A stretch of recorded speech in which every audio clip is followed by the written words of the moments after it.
This is a great meme. I'm gonna use this today. All right. Let's blast off. Let's freaking blast off, okay? Amsterdam hooligans clash.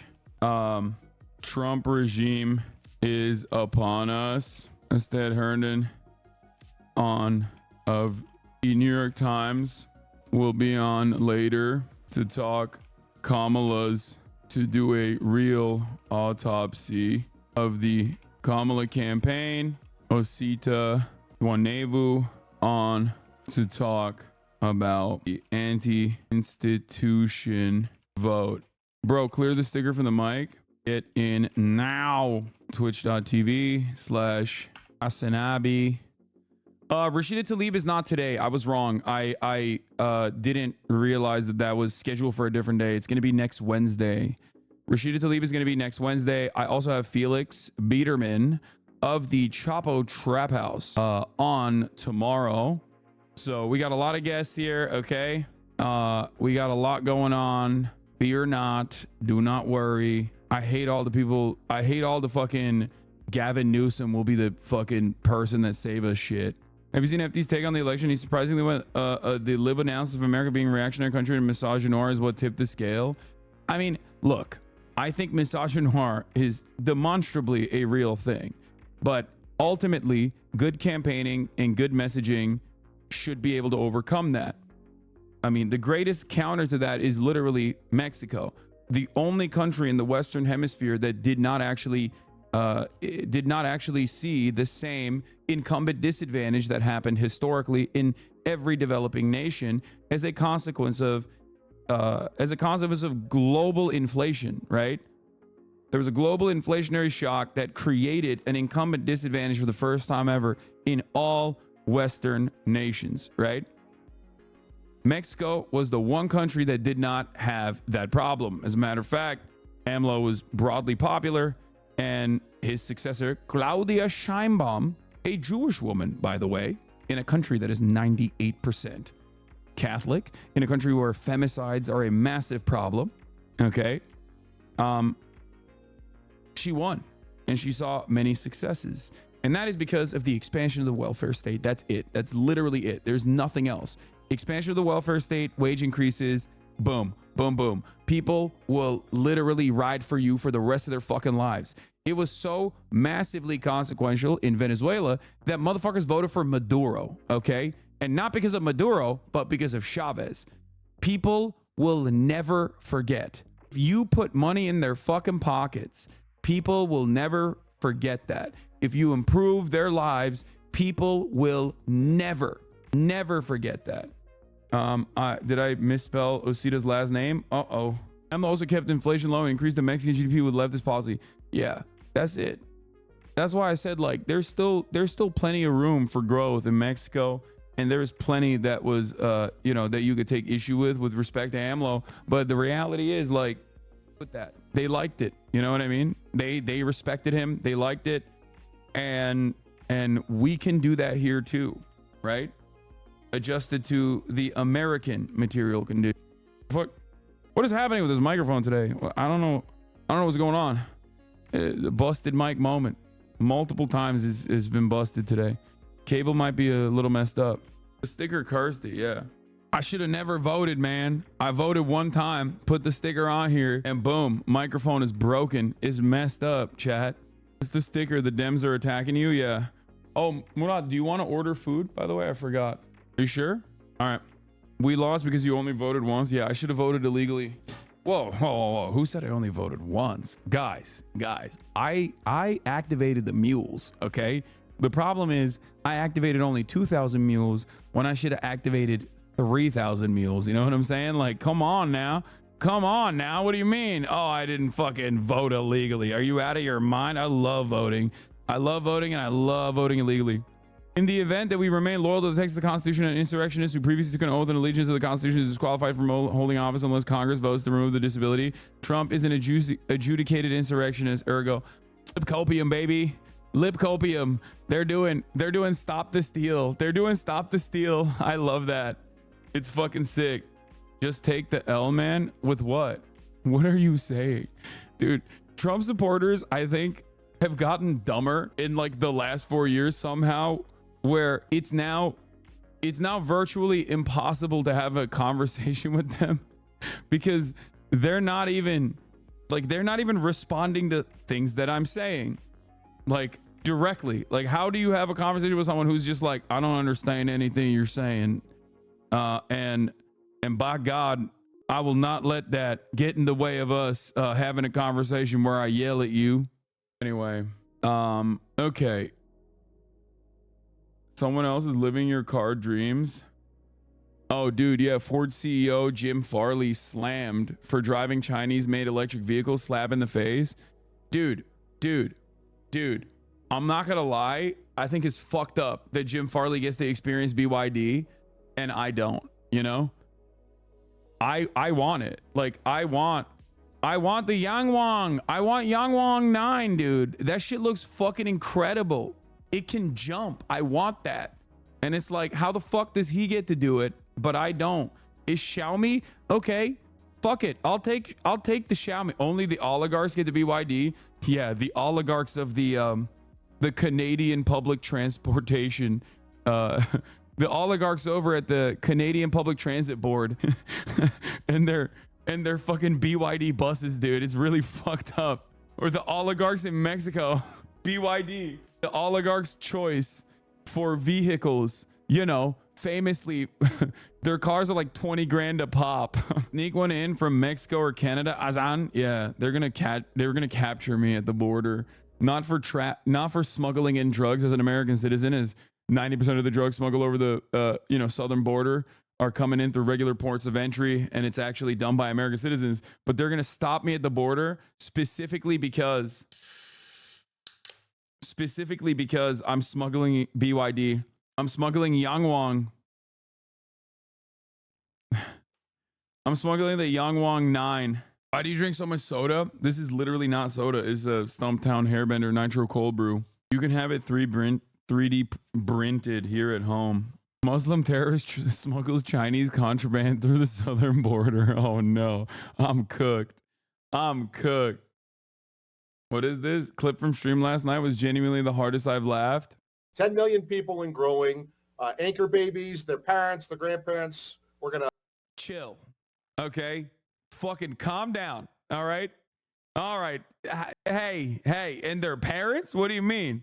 Now, wait a minute now. Yeah, it's fucked up. Wait a fucking minute. It's fucked up. Chill out. Chill out with that shit. Okay. No more anchor baby talk. Hey, yo, calm down. Dial it back now. Y'all see the hate rally at University of Texas? I think so.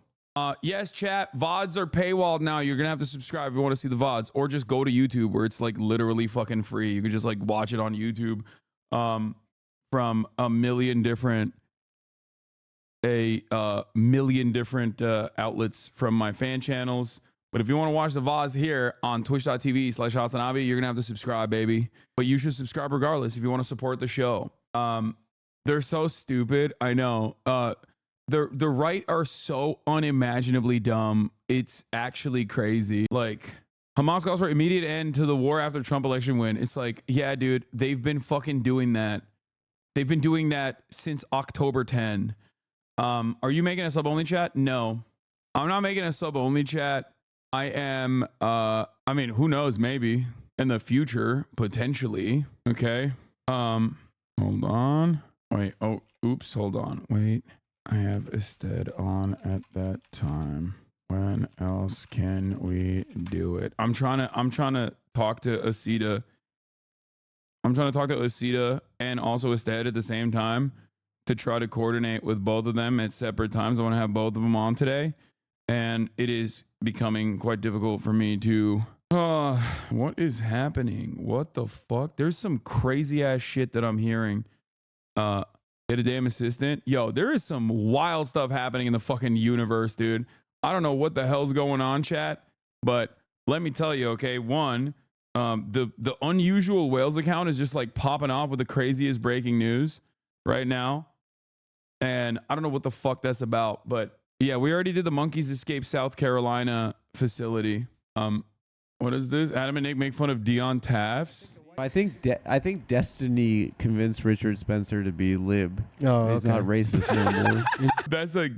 That's a bar from fucking Adam, dude. Interesting. Yeah, they did like a debate on No Jumper. I What a think. wild career that guy had. Spencer? No, Destiny. Destiny's Destiny? fascinating. Well, he gets like famous for playing like Minecraft or something. He's like the Yeah. best guy at fucking Minecraft. Now he yells at people to. And then he would do like stream That Jews videos of have him a right playing to it. And he'd have be a like, state. "Well, that shouldn't be a law." And then people are like, "Why?" And he's like, "Well, because talk fast." yeah. And people are like, "This might be the smartest man in the entire world." It is the live version of like I can only learn about politics with like a hydraulic press video Yeah. next to it. Like I can listen to someone if they're like playing Fortnite at the same time. They're It's playing just- baby games. The I whole can't YouTube listen. world Yeah. is bizarre because the things that like rise to the top, because the whole like debate world Yeah. on YouTube is really big, and it seems like it'd be very stupid.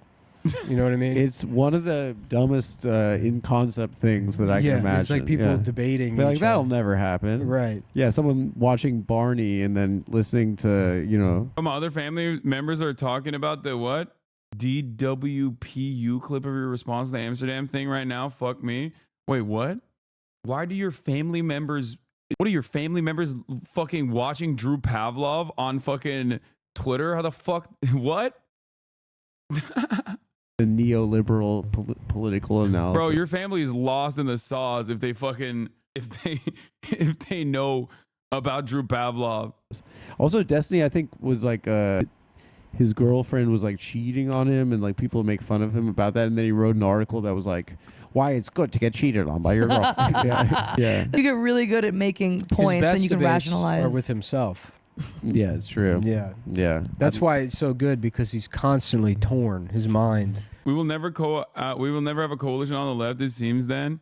Yeah, dude, because one fucking Twitch streamer is at odds with another Kick streamer who wants to say the N-word as a white guy and advocates to do that, who has propped up neo-Nazis. So the fucking left coalition is over. Just like, please get offline right now, okay? Like, oh no, the guy who debates everything, including but not limited to why being cucked is actually liberating, or ethical CP. That guy and his community are a formative part of the quote unquote left. All right, man, I got my share of bashing. Appreciate you. No, I'm just saying, like, listen. Even if he was literally a die-in-the-wool leftist and we were duking it out, it still would not be consequential, okay? We're fucking content creators, okay? Yeah, most people offline don't know who the fuck either of us are, or have, like, very loose associations about it, okay? It's because Biden tweeted about it. Biden tweeted about what? Telling him, "You're a fuck, kill yourself." And he's like, "Well, I won't." And then it's this argument. Here's why I won't kill Constant- myself. Right, exactly. And if By that's the way, this is why I can't stand these fucking dumbass debate dipshits. Like, dude, at a time when we straightforwardly have like neo-Nazis popping the fuck off, when like black students on college campuses are getting text messages about how they're going to go to the plantation or whatever, when the online troll ops is popping off, right? There are dudes who are like, "What's wrong with the N-word, dude? It's in all my rap music." It's like, come on, dude. I don't have time for this. I don't have fucking time for this. Suck my dick. You're fucking gross, dude. Jesus Christ. Like, you don't have to fucking debate everything, okay? You don't. You just don't. Just be normal, please. Please be fucking normal. Just came in here to say Trump because you're an idiot preaching to 12-year-olds. Hell yeah. Brainwashing 12-year-olds. Actually dumb. Check back with this man right here in a couple months, where he'll, have a very different attitude. His fans are having a normal one today. Yeah, I saw this. What the fuck is wrong with Destiny's fans? The dude who debates the consumption of child porn to stop pedophiles and the use of the N-word, yikes. The argument is that CP is supposed to be distributed to pedos if this helps reduce child rapes. Are you pro-child rape? Who's making the CP, idiot? He explains very clearly in his video that the research said you could find people that previously abused to get their consent to already existing material and offer them compensation for it. Like, this is what happens. This is what happens when you have a community that is just like centered around regurgitating talking points from one fucking sociopathic cult leader. Okay? So weird, dude. It's weird.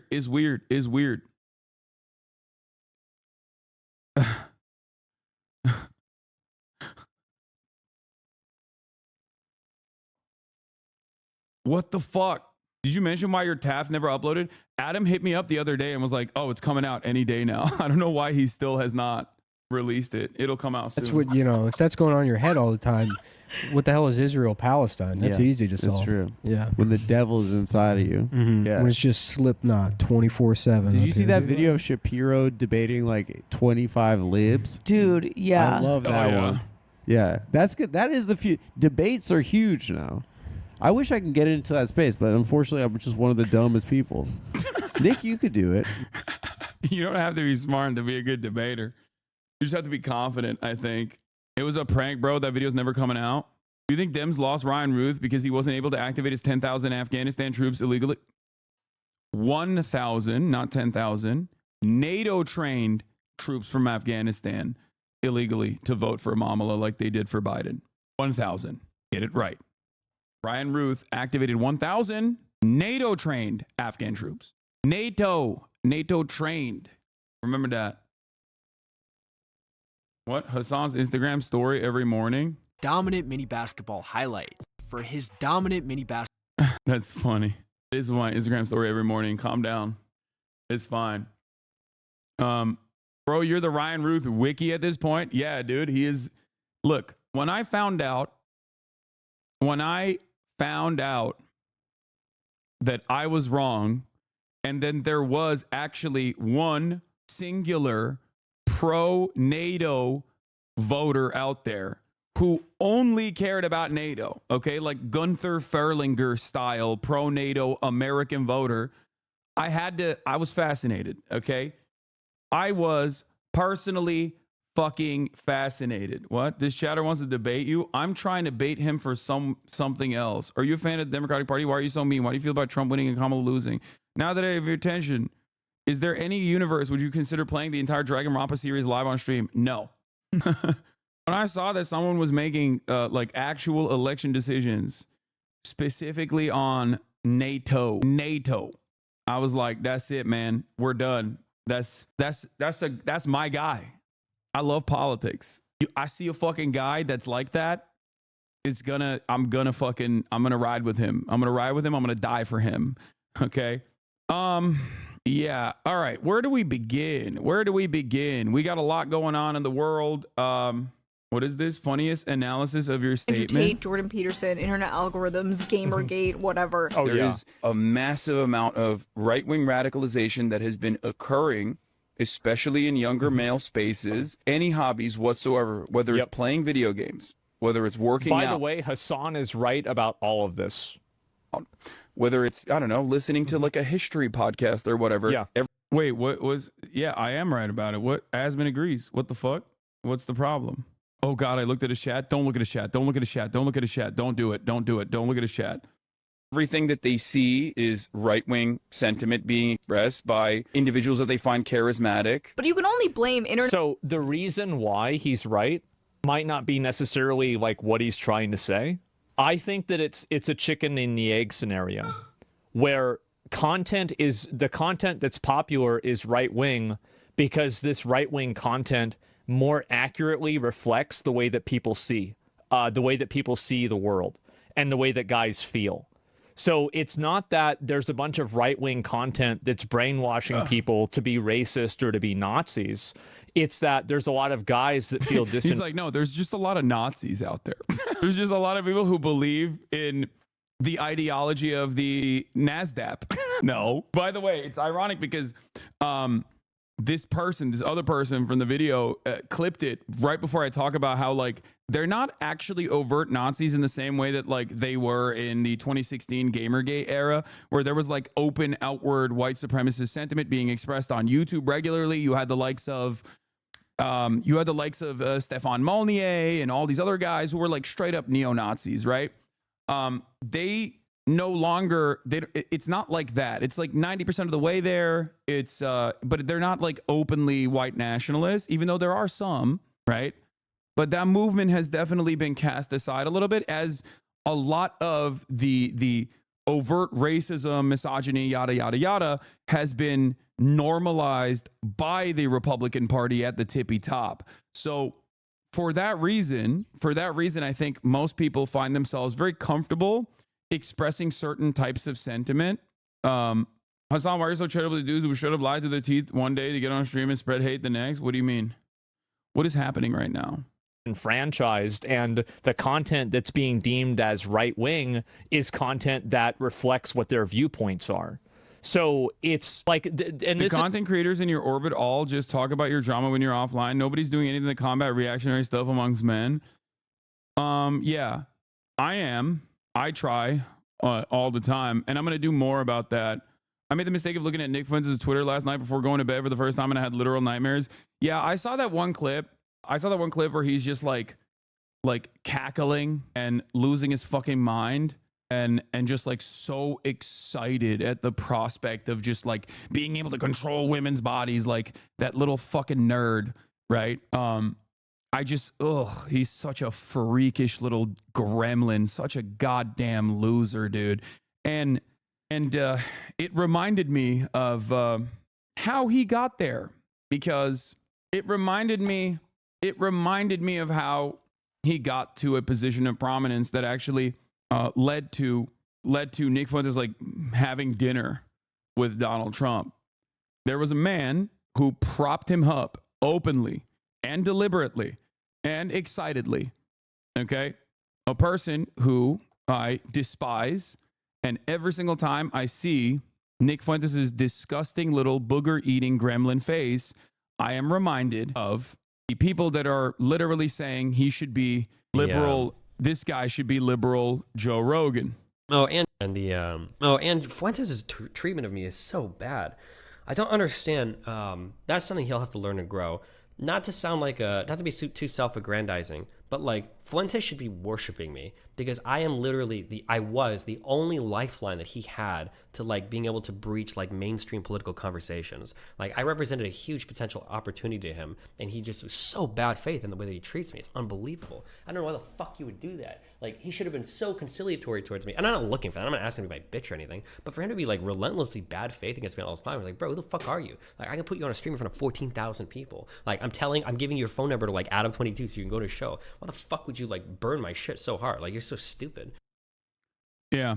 Eating chicken and waffles with Nicholas Fuentes, propping him up, giving him a lifeline, giving him a fucking media career, debating his own fan base, arguing against calling him a fucking Nazi to his own fans who were like, dude, he's a Nazi. When you say things like, why are you defending him? I'm not defending him. I'm agnostic on the position. You absolutely are. But your obsession with me using this word, really only for normative reasons, is revealed when you say, why are you defending him when you won't use my label? If you want to ask me, does he engage in anti-Semitic humor?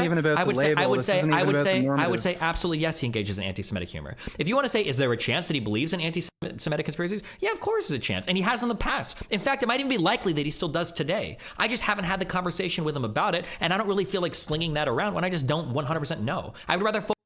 What do you think about a guy who did all of that, talked about anti-Semitic humor with Nick Fuentes, a person who's a Holocaust denier, an open, out and about neo-Nazi, now leading the charge on Twitch's anti-Semitism problem? What do we think about that? Do we feel like he's being honest about Twitch's anti-Semitism problem? Or is he cynically trying to smear someone like myself who has never collaborated and despises neo-Nazis and would never give them a fucking platform, with the one exception where Trainwrecks literally swapped Nick Fuentes out like many, many fucking years ago, which I've always recognized a massive mistake, because it was supposed to be me and Destiny versus Blair White and I forget whoever the other person was. And then it was a last second swap out where Nick Fuentes was platformed by that debate, which I despised. Okay. Hanging out with him in real life, giving his phone number to Adam22 so we can go on fucking podcasts, openly recognizing that you propped him up, defending not using the Nazi label against him, against their own community members who are like, come on, dog, he's a Nazi. Maybe you don't have to debate everything. That's my point. You can't be just like a fucking psychopathic debate mercenary. Like you're literally just like making yourself, you're turning yourself into this fucking person that has no ideology whatsoever. Okay? It's fucked up. Sometimes you do not have to have a normal conversation, especially when someone's nascent fucking dying career is pretty obvious. Here's another instance. And when we talked a few times after that, he was saying, oh, I think you've changed. I think that you're like a Christian nationalist. I still think he has changed. That's why we had the whole argument over whether to call him a Nazi. I don't think they're as far right as they used to be. I've already said that. That doesn't mean that I don't think he has the same fucking, you guys, you realize that you are just as fucking retarded as Nick is, right? You guys are the same. Nick hears me push back against his shit, and Nick is like, oh, you think I'm just as right as I was? No, I don't think that. You guys don't think I push back enough, and then you guys are like, oh, you think he's not as far right as you guys. How does everybody? I don't know if I have to communicate better or if there's just more layers of emotional bullshit that I have to fucking chew through with you fucking morons to try to make you understand what the fuck I think. Clearly speaking, plain English is not enough. Clearly speaking, complicated English is not enough. I don't know what it is to punch through, you fucking morons. And most importantly, he successfully revived him entirely, single-handedly. It worked exactly as Fuentes intended. Yeah, 100%. And then the only reason why they fucking had a falling out is because obviously the fucking neo-Nazi, once his career was revitalized, came after Destiny and tried to deplatform him, which is ironic because Destiny is literally doing that to me right now, desperately trying to deplatform me with the express purpose of, and this part is really funny, trying to weirdly get himself unbanned from the platform. Well, I said step one before anything happens to show there's two things that need to happen. One, Frogan needs to be banned. That's like just an immediate thing. Not that I even give a fuck about Frogan, to say it again, but it's just so obviously apparent that if she doesn't get banned, that nobody gives a shit over there, right? Like that is the most obvious case in the entire world of someone breaking the terms of service. And yeah, it's a clear hate speech violation of a protected class of citizens too, because she's going after veterans, I think. Yeah. Yep. So yeah, it's multiple things. I agree. Right. Yeah. So if that doesn't happen, we know that there's no change at Twitch. So that's step one. Will that happen? Step two is they have to unban Steve. Like, because otherwise, I don't. If they're able to unban Fresh and Fit, they're talking about unbanning Destiny and Sneeko, they can unban Steve. And then if they do those two things, then I'll talk to Dan Clancy. And I'd be happy to figure out a way forward for him to. For those of you who don't know, these are some of Destiny's little orbiters. This man, we used to have conversations back in the day. You know, quite pleasant conversations, as a matter of fact. But his brain has just been so fucking broken by being Destiny's orbiter and his co-host on his podcast that he has been spending an unimaginable amount of time on this like vengeful quest to, I guess, destroy Twitch for not unbanning Destiny and also not getting me banned. Okay. They called themselves the Daliban or the Duzbullah Brigades, community dedicated to documenting the anti-Semitism of Turkish colonizer Hassan Piker and the Sultan of Twitch Empire, Dan Clancy, as well as others. Okay.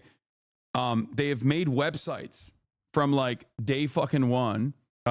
From I think it was like October 19th or something was when the Hasanabi website was launched. Like that was what their immediate goals were, where they were like, we're gonna use this Israel shit, we're gonna use what is happening in Gaza to, you know, try to activate as many people as possible to get this guy fucking deplatformed. And they've gotten increasingly more insane over the year. As it has not succeeded. Yeah, these are the people concerned about change hate speech, the way that trust and concerned safety about is hate done, speech, so that is no longer the stereotypical purple-haired whatever that it currently is. It's too skewed right now, unfortunately. Yeah, 1,200 Jewish people died on October 7. Since then, hundreds of thousands, millions of people displaced in Gaza, thousands dead in Lebanon, 50,000 is the most conservative estimate with direct gunfire and direct bombing in Gaza. The obvious death toll is going to be significantly larger than that. And these guys are predisposed with, let's use this as an opportunity to get someone we don't like, someone we don't agree with, deplatformed. Okay? It is so insane. It is so unimaginable. Why do they assume there won't be retaliatory obs? I don't know. Yeah. And also, that guy whose account that I'm showing you right now, okay, the Dalaban, part of the Dalaban, this is one of my biggest stalkers, okay? This is like a known stalker in this community with like thousands of alt accounts that we've banned, who like is the most schizo person you've ever seen. That schizo person is now followed by Richie Torres. American Congressperson Richie Torres follows him. He's following my schizophrenic stalkers, dog. Like, these are all members of Destiny's wonderful little community, which he has carefully cultivated over the course of the past couple of years, filled to the brim with former, you know, Kiwi Farms and 4chan poll losers, like all these fucking Gamergate dumbasses that never grew out of that phase, that just love doing like troll ops, okay? But now they're doing it while simultaneously claiming that they're liberal. They're liberal, but Destiny has advocated to kill Black Lives Matter protesters. He has said openly that white supremacist militias can mow down Black Lives Matter protesters because he was upset that the BLM protesters were actually hurting Joe Biden's reelection chances. Okay? A person that has debated the ethics of ethical CP, a person that on a whim, because he was mad at my friend, an activist and content creator from Atlanta, FD Signifier, wanted to troll him. And in order to troll him, he gave $10,000 to the Atlanta Police Department. That's the type of person that we're talking about. Real liberal guy. Okay? Real liberal guy. That's where a lot of this resentment and a lot of this no motion ass bullshit is coming from. Okay? It's crazy. I feel like I'm living in bizarro world. He just posted, he figured out D used another orbiter to set up the donation from the start. Hey, look at what I found with a little video essayist researcher muscle. Tree of Logic, one of Destiny's weird black orbiters, admitting on stream that Destiny never planned to actually debate and always acted the plan in bad faith. Organization. He had no intentions on doing that. He always okay. All right. So that's what happened. This was all his idea from the start. He had no intentions on donating $10,000 to Fat Dude Signifier organization. He had no intentions on doing that. He always had the intentions on donating to a pro-police or nonprofit organization. And he asked me, because, you know, I'm very close to these organizations in Georgia, and he asked me to give him two, and I gave him two, but I gave him the most important one first. And yeah, I'm kind of glad he ignored. Sorry for the delay of these signifiers. Some of us work and have busy lives, though. Can't believe you couldn't wait 4 days for your $10,000 anti-police fund donation. So I went ahead and just donated $10,000 to the Atlanta Police Department. Yeah. Destiny ran from an agreed upon debate with me. He and his fan base like to retcon it into some other story, but the facts don't back that up. Destiny agreed to debate me and donate $10K to a charity I choose. Contrary to his fan base lies, it's not my charity, nor do I work for them. His fans just made that up to justify their narrative. He told me to unblock him so he could confirm the payment. I did for several days, and I reblocked when it started to seem fishy. When I tweeted at him asking what the holdup was, he responded with a confirmation to his donation to the Atlanta Police Department. He had time and opportunity. He just knew that it would be a mistake, so he chickened down and created a spectacle as a distraction. His hardcore fans, of course, are not smart enough to notice, but make no mistake, this was something he did out of fear and spite. Anyone telling you otherwise is lying to themselves. It's just like, it is the most rabid cyber harassment cult I have ever seen, okay? All of his fucking orbiters like to masquerade as liberals.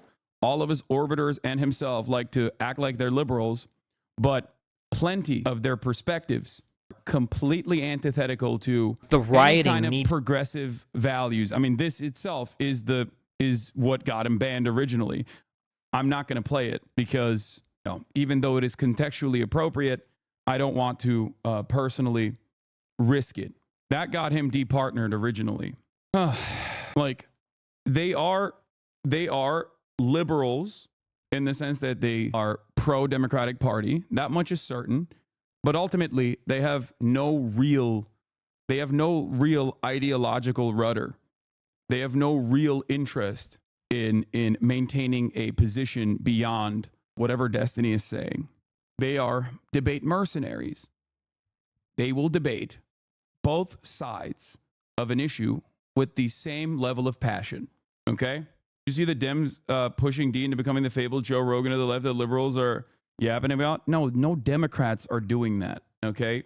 You're insane if you think that the Democratic Party is that crazy that they would be like, yeah, the guy that we can get instead of like a million different Pod Johns or Harry Sisson or any number of different like people that they could potentially activate as like their liberal podcast version is going to be the guy who has all of this like insanity. And it's not necessarily like clipped out of context either, which is ironic because he always is that, because the context always makes it look even worse than it actually is. Whereas they project and do that specifically to me where they're like, look at this 15-second clip, 16-second clip, 13-second clip where Hassan is arguing for something. And then you watch the larger clip and you're like, oh, he was arguing exactly the opposite of the thing that you were saying he was doing.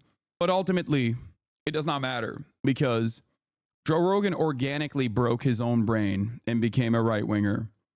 Joe Rogan was profoundly popular before he decided to be a right winger. Joe Rogan endorsed Bernie Sanders in 2020. Okay. The Democratic Party had their own Joe Rogan. His name was Joe Rogan. Do you understand? So these issues will not change until the Democratic Party changes its top line communications, its policy prescriptions, and its attitudes towards the working class. Okay? You cannot podcast your way out of this problem. You can't flood the market with like liberal podcasts and podcasters in an effort to win back young men who have been disenfranchised. Okay?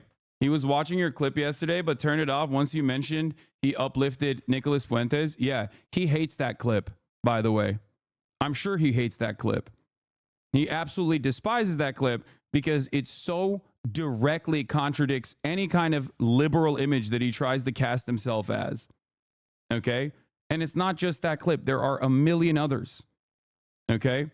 Here is Destiny like what at the end of the day, hanging out with how many Nicholas times are you gonna Fuentes at his own home as his former wife that divorced him brings Nicholas Fuentes a peanut butter and jelly sandwich. This is a part of the revitalization of his career.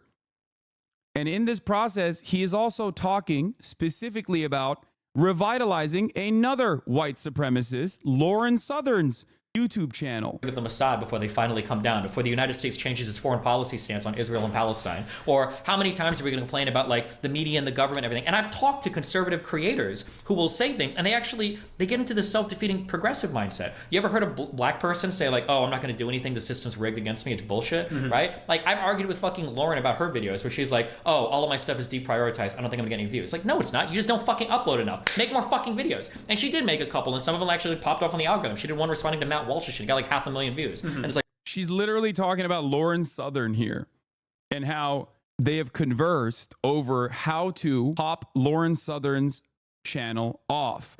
Lauren Southern is an out and about white supremacist, okay?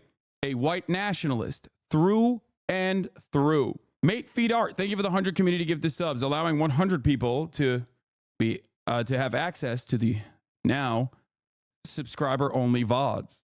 Yes, he's talking about the Lauren Southern who personally went to Italy to work alongside Identity Europa, okay, to try to intercept migrant boats by filming herself on these fucking boats to try and actively intercept these migrant dinghies that were trying to make it to Italy. If politicians don't stop the boats, we'll stop the boats, Southern declared. Okay? They didn't stop the boat for long. In short order, they were taken into custody by Italian Coast Guard officers and the Doctors Without Border ship was on its way. Later that night, Southern appeared in a second Periscope live stream with Martin Sellner, the 28-year-old leader of Generation Identity's Austrian branch. Sellner hinted in the live stream that Generation Identity's short-lived blockade of the NGO ship was just the beginning of a new mission to track down and stop the dirty work of these human trafficking ships. Southern has defended the American neo-Nazi Richard B. Spencer, who has advocated for violence against non-whites on multiple occasions. Southern has said, Richard Spencer is not a white supremacist. He's a white nationalist. He believes in a white ethno-state. He doesn't believe in whites being superior. Spencer has praised Southern's videos. That is the person that Destiny is talking about here, that he has direct access to, that he has also helped revitalize the career of. How many neo-Nazis does Destiny have to align with and revitalize the careers of for people to go, maybe he's not being genuine in his defense of the Democratic Party and it's just another thing that helps him debate better? He's talking to one neo-Nazi who is a prominent neo-Nazi now, thankfully, because of Destiny's hard work, platforming him, giving his phone number to Adam 22, okay? While simultaneously he's bragging about coaching another white nationalist and how he helped revitalize her career as well, okay? Can you run us through how you make all these fanfic spin-offs of reality? You're such a creative. I get inspired when I watch you. You think this right here, exactly what he just said right here is fictitious?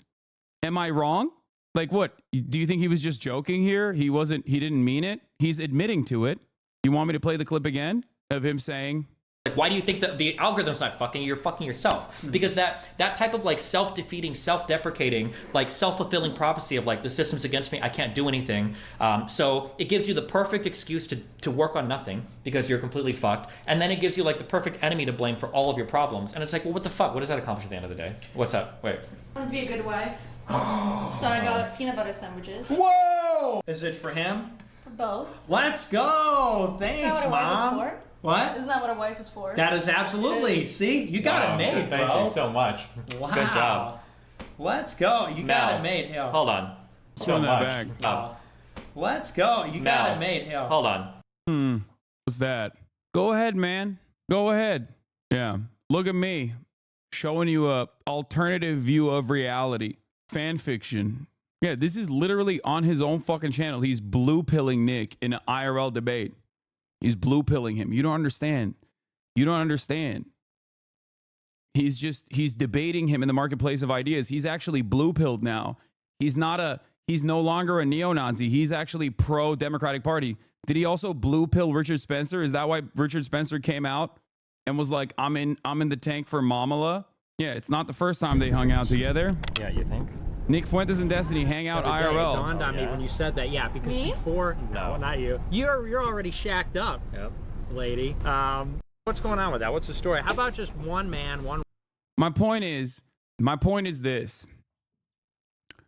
Last night, I saw this dipshit all over the fucking timeline, just going absolutely crazy over how excited he was. How excited he was that he gets to control women's bodies now. Just pure resentment towards the existence of women. Something beyond wanting a trad wife. I didn't even know that level of misogyny was even possible, right? That level of being an incel was even something that real human beings experienced. And then I was reminded of the desperate attempts of Destiny revitalizing this fucking dipshit's career, so much so that he basically got access to Milo Yiannopoulos and Kanye West and went and had dinner with Donald fucking Trump. Okay? What is this? He's saying he was a connection to certain spheres, not that he was his only career path. Wait, yeah, he didn't have America First at all, where he was connected to actual politicians. Yeah, he was. He gave him an additional fucking platform, okay? He gave him a platform and normalized his fucking perspective. This is the clip. The feel when we control your bodies. Hey, we control your bodies. Guess what? Guys win again, okay?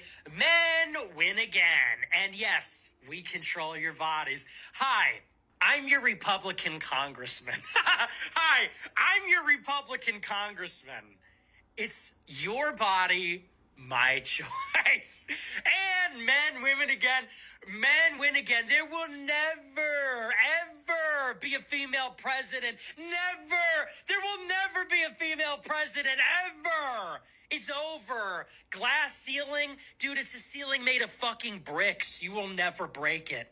Your stupid face keeps hitting the brick ceiling. We will keep you down forever. You will never control. Look at how disgusting of a monstrous piece of shit this man is. Okay? Disgusting. Remember that. Your own bodies. You will never be the president of the global empire.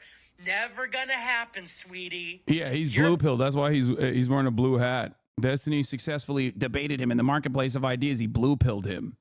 Meanwhile, meanwhile, over the past year, because of the insanity of his own fucking community, I remember throughout the past year, his community has consistently said, while he was normalizing Nick Fuentes, that I was a far greater threat to the United States of America than Nicholas fucking Fuentes. Okay? His community, unironically, because of his like mania, because of what he has primed him into thinking, like such virile hatred, that I am a larger threat in their eyes than Nicholas fucking Fuentes. Now, their attitude might have shifted now, okay? And and Fuentes' treatment of me is so bad. I don't understand. That's something he'll have to learn and grow. Not to sound like not to be too self-aggrandizing, but like Fuentes should be worshiping me. You know he called against voting for Trump before the win. Why do you take him seriously? He's not even a real Nazi.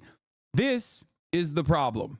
This is directly because of Destiny, okay? People going, he's not even a real Nazi. I don't understand. Like, dude, this guy is a fucking Holocaust denier. What are you talking about? What the fuck are you talking about? This is why I try to explain to people, if you hyper focus on this, okay? If you find yourself in the throes of an echo chamber like the one Destiny has created, okay? You are going to find yourself believing really weird shit that is insanely inconsistent with reality, okay? Like, you should be ashamed of saying things like this. You should be ashamed of being like, oh, Nicholas Fuentes is not a real Nazi, dude. Come on, calm down. Because I am literally I was the only lifeline that he had to like being able to breach like mainstream political conversations. Like I represented a huge potential opportunity to him, and he just was so bad faith in the way that he treats me. It's unbelievable. I don't know why the fuck you would do that. Like he should have been so conciliatory towards me. And I'm not looking for that. I'm not asking him to be my bitch or anything. But for him to be like relentlessly bad faith against me all this time, like, bro, who the fuck are you? Like I can put you on a stream in front of 14,000 people. Like I'm giving you your phone number to like Adam22 so you can go to a show. Why the fuck would you like burn my shit so hard? Like yeah, why would you burn my shit so hard? I'm fucking propping you up. Okay? I'm propping you up. That chatter basically proved your point. He said Nick said not to support Trump, so he's not a Nazi. Nick doesn't support Trump because he doesn't think Trump is not racist enough. Lamau. Exactly. So when you find yourself in that circumstance, when you find yourself literally going, oh, well, you know, Nick said don't support Trump because he's not Nazi enough, but he's not even a real Nazi. Who the fuck's a real Nazi then, dumbass? Who the fuck? Yeah. Trump dinner guest says perfidious Jews should be executed. America First hate leader Nick Fuentes called for those suppressing Christianity to be absolutely annihilated in a recent live stream. And it's not just Nick Fuentes. Destiny did this with Sam Hyde as well. Sam Hyde is also a fucking Nazi. Sam Hyde is also a Nazi. And Destiny propped him up too. He brought him forward. And I remember because not only did this pedophile Nazi get propped up by Destiny, Destiny platformed him and actually talked back and forth with him about how he was fantasizing about killing me. And you want to know why I even saw this? Because in this now deleted post on LSF, it was prominently featured on LSF. His community fucking brigaded it and literally put it at the top. It almost went to r/all. Okay? This has been happening. This has been happening for years and years and years, okay? Tell new chatters how Sam Hyde called to murder you on live TV. Yeah. I mean, that doesn't really fucking matter. It's like, it's whatever. His fans are fucking losers. But like the fact that he was calling for that with his psychopathic fucking fan base is insane. It's additionally insane that this guy gets to present himself as a fucking liberal. Okay? That is simply a defense mechanism. Okay? That's it. It's simply just a way to be like, wait, what do you mean? I'm just a liberal. I love doing debates. I love doing debates against conservatives. And he does. He owns conservatives in the marketplace of ideas for sure. Not Ben Shapiro, which he agreed with so much that even Lex Friedman was like, wow, you guys agree with a lot more than you disagree on. Okay? Every step of the fucking way for the past 4 or 5 years, these fucking rabid weirdos, these rabid fucking monstrous pieces of shit with no real interest whatsoever on any like real political ideologies that they defend, no empathy whatsoever, have been just fucking masquerading as liberals. And the other part of this that I wanted to show you is this video that I saw. Okay, a video where Destiny is talking to one of his orbiters for 7 minutes about saying the N-word. Load up that. Damn, dude. I've been pulling the N-word ripcord a lot lately. It needs time to recharge. I know. I'm sorry. You've been watching the stream. You watched me do it for so long. It's unironically, and you just try to push back against this. I think that a word that's that popular in culture, like in North American culture, I think it's actually becoming weird to gatekeep it based on race. The soft A. Yeah, it feels weird and shitty and white and privileged to say it, but I feel like I'm over it. I think most people are over it. I think even most black people are over it. I think it's just kind of like cringe at this point. Like, who the fuck cares? Like, there will white people saying the N-word. Who the fuck be cares? a couple years of it being weird, but I feel like we probably are on the precipice of it just being like, whatever. I don't know. That's how I feel about it. And like, I think logically, like if you're trying to defend it logically, like gatekeeping it by race, it cuts against a whole bunch of other principles we have, right? Yeah. And it just, they are seriously debating how virtuous it is for white people to say the N-word. Yeah, it doesn't start to make sense. And like, if you test any of those things, it immediately falls apart.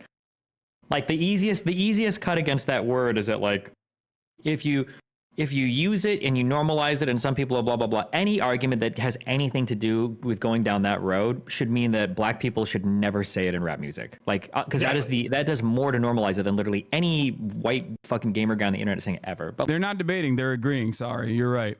Like, obviously nobody's going to concede to that. And then like any argument defending that is like, well, it's their word to use for their people. It's like, bro, go to a Kanye fucking concert, okay? 95% of these people are fucking teenage girls. Like, come on, the fuck are you talking about? This is not. Just a reminder that this community came after me pretty hard and brigaded the LSF subreddit way back when it was actually popping to get me banned off Twitch for saying cracker. Okay? And they successfully did that, for the record. There's an entire Lex Friedman clip on Destiny using the N-word. Yeah. Not music for black people, okay? Shut the fuck up. It's music for everybody. Like, yeah, but... Yeah, I don't know. It's just like, and getting into the whole like intent thing, like the intent of the speaker thing. Like, it's just a fun word to say, and I've never once like used it to, like, the worst you can do is you could say something like bum ass nigga, or like something along these lines, where it's like you're using it as guy or dude, right? But it's like, yeah, I never most people see it, so it's like it doesn't even like, yeah, I don't know. Yeah, well, I've never once like tried to load negative like stereotypes or racial like animus into it. It's just that's not what the word's for. So I feel like when I use it, I have no intent there, as opposed to like I honor any racist person ever like soft aid a black guy as an insult, like maybe it just doesn't work. Yeah, it basically doesn't get. The only example we could come up with was in a video game where the hard R is explicitly filtered. You might have people who use the soft A to like attack somebody, right? Oh, maybe, sure. In like text, but that's like that's such an outlandish example to come up with. Yeah, anyway, I don't know. I guarantee a white person made the soft A rule. What's the soft A rule? Well, the reality soft A doesn't is mean dude. There's probably not. Sorry, there's probably not. If I had to guess, I wonder where the hard R and the soft A came from, because I'm willing to bet that in the beginning there was only the soft A, because like the soft A and the hard R are just. Like, imagine being so unimaginably echo chambered, so incredibly disconnected from the fucking real world that you're just having what you're having this fucking conversation. What is this, bro? Dave Weigel guys, you are still trying to replace Rogan. I told you we can't do it, and we can't do it. Now what we might be able to do is recreate him in the aggregate. I can't tell if he's fucking memeing or not. What the fuck? It has to be, right? He has Nico Cotta avocado on Just a there. result of like it's just like how people in the South would speak, right? So black people would use the A because like people in the South speak that way, right? Like if you say something like, "Oh, like you're fixing to get a beaten or whatever," right? Like fixing or whatever. That, sure. Like in like I these see what you're words, saying. this is not like a black person. This is like a Southern person thing. But like obviously blacks were slaves in the South, so like they picked up a lot of their speakings. But I don't know. I don't know when that differentiation. Well, I think the R was there before because it's like it's like from Latin, right? It's just black. Well, yeah, but I mean, think of who's calling people the N-word. It's not students of. Sorry, Latin, I'm just saying probably. that like the R was there. It was like what they're trying to say, and then No, like I'm sure it was spelled, but I'm just saying in terms of pronunciation. Like I'm sure, like everybody in the South probably just kind of said it that way, right? Yeah. I mean, based on the documentary Django Unchained, I can't dispute anything you're saying. Yeah, I guess I didn't actually hear people back then talk. Yeah. No, I mean, I believe you. Like that does make sense. I mean, I'm just that would be my guess, but yeah. No. People in my chat are saying that that's how it is too. Research stream, soft day research stream. This will be our Israel-Palestine guys. Destiny was probably Europeans calling them the N-word before Southerners. I think like I know that. I think he knows Really? that. I thought the N-word came from America. They always say it's our word. Is it not? Oh, it's definitely not. That's why I'm telling you it came from like Latin. Like definitely the people who were like capturing these people and bringing them over. That would have been transported over. This is insane. Any person that's not terminally online will find this absolutely disgusting and unacceptable weirdo behavior. I think people who are even terminally online would find this unacceptable, disgusting, weirdo behavior. The difference is like, it depends on like what community you're a part of. Yeah, if you're someone who frequents all of these different like subreddits, 4chan poll, all this shit, like for you, it washes past you. You're like at most not really all that interested in what this is. Like, I'm sure there's plenty of communities with active large followings that would consider this to be hilarious. I wonder if Richie Torres knows about this. Did you guys know he was fired from 2 separate pro gaming teams for screaming the G slur, the real one against Asians during matches? Yeah, not Gusano, which they tried to turn into like a racialized term or some shit. Shot. That was another one of those moments too. Where that's got to be American. Like we must have started. I'm to Google. Who first person call people? Like I bet it was like a formal word that appeared in like early Bonger English, but like I feel like it got popular in the United States. It comes from the word black in Spanish, the original chattel slavery being conducted by Spanish merchants. Isn't that the case? Like I did not dive deeply into the etymology, but I believe it was either I think it was Spanish or the Portuguese, but I think it's Spanish. It's just they're coming in here now. What are they saying? Formerly, you are the biggest echo chamber guy I know. It's perfectly normal. It's a conversation. Oh, dude, please. Like the reason why I'm showing this to a broader audience is to help people that are fucking trapped in this echo chamber to understand that like, no, this is not like a normal conversation, creating a permission structure for saying the N-word as a white guy. Okay. Like it's not like a normal discussion, brother. That's a very weird discussion. And then this discussion causes you to think it's fucking normal when it's not. And I'm trying to explain this to you that like, this is not only pathetic, but it is the reason why you probably get more and more alienated from like normal people around you is weirdo behavior. Okay, this guy hates white people. Me, yeah, I know. Everyone always says that. Yeah, I'm white, but I guess I also hate white people simultaneously. I have internalized anti-white hatred. States. It's not the country. It's like literally. I think so. I think the South, like the uneducated part of the South, yeah, Gunsmoke, it does. Please explain how the soft A means dude. I just mean like I use it in the same places I would use like guy or whatever. Like that's how I use it usually. I just don't use it. Are you a regular N-word wielder? Soft A? I'll say the soft A. He's lying when he says doesn't use it. He tweets it all the fucking time. He has tweeted it as a flex multiple times after, I think it was like around the time where he got me banned for saying cracker, where he was like tweeting the N-word openly on Twitter. When the opportunity arises. Probably enough that it's like getting concerning for my real life. Like, this is the part I wanted to show you. One of Destiny's orbiters is like, after being a part of his community, being an orbiter of him, has gotten so comfortable using the N-word that it's like actually hurting him in the real world. Okay? This part is the most significant part about this. I need you to understand. Okay? I need you to understand that, like, in a lot of these instances, okay, you find yourself in this fucking weird, like, hug box online, and it feels comforting. And you feel like you have found a community of like-minded people. You feel like you have found, what? 7K hate watchers, lol? I don't know what you mean by that. You find yourself in a community of like-minded people. I get it, okay? You feel alienated. And now you feel like there's a sense of comfort in this community that you have found yourself online, okay? It starts warping what you even personally think is permissible, what you personally think is appropriate. And ultimately, okay, it ends up pushing you further and further and further away. In the real world, people look at you like you're a fucking weirdo, okay? Yeah, here it is. Here he is at Willie Mac Show. If you're coming in Hassan, you got to bring the heat at this N-word too. These are my biggest, most rabid fucking haters, by the way.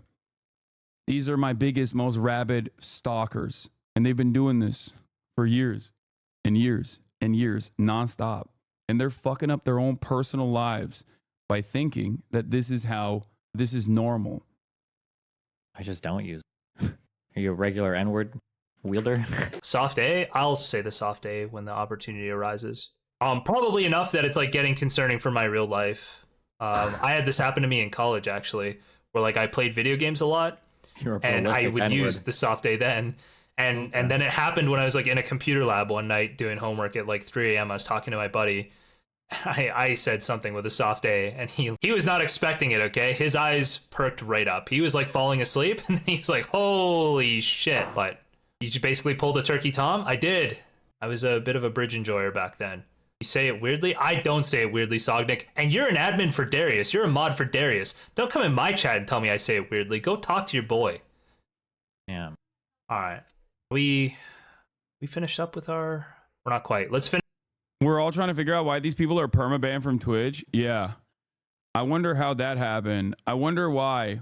I wonder how this happened. How could this have happened? How could these guys who are so imaginably toxic and constantly fucking aligning with neo-Nazis, white supremacists, white nationalists of every fucking variety, regularly going after content creators on every platform, going after journalists, anyone that is in my orbit at all that I have collaborated with, they will actively target and legitimately try to discredit, stalk over and over and over again.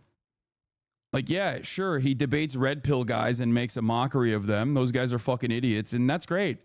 But if he just like stuck to that, and if he had like real firm commitments to being an empathetic person, real firm commitments to being a progressive person, and wasn't just like a rabid internet troll who doesn't give a fuck about anything and only cares about his own narcissistic, clout-obsessed, personal motivations. Like his community calls me a fucking clout-driven person.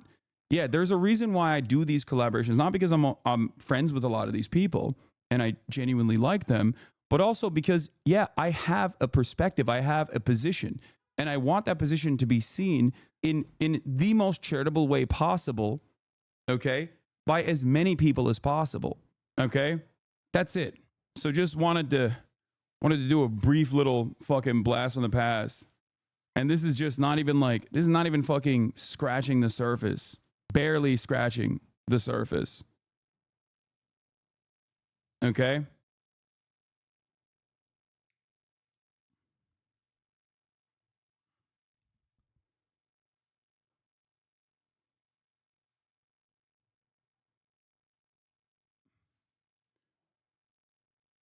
It's so pathetic and so incredibly personal.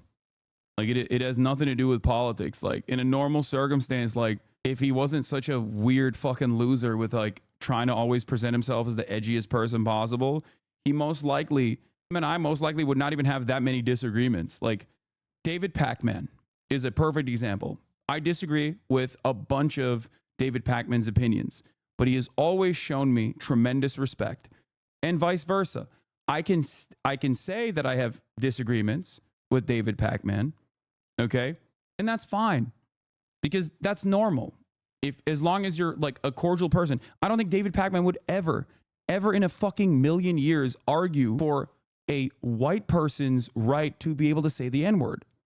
Okay? Like there are certain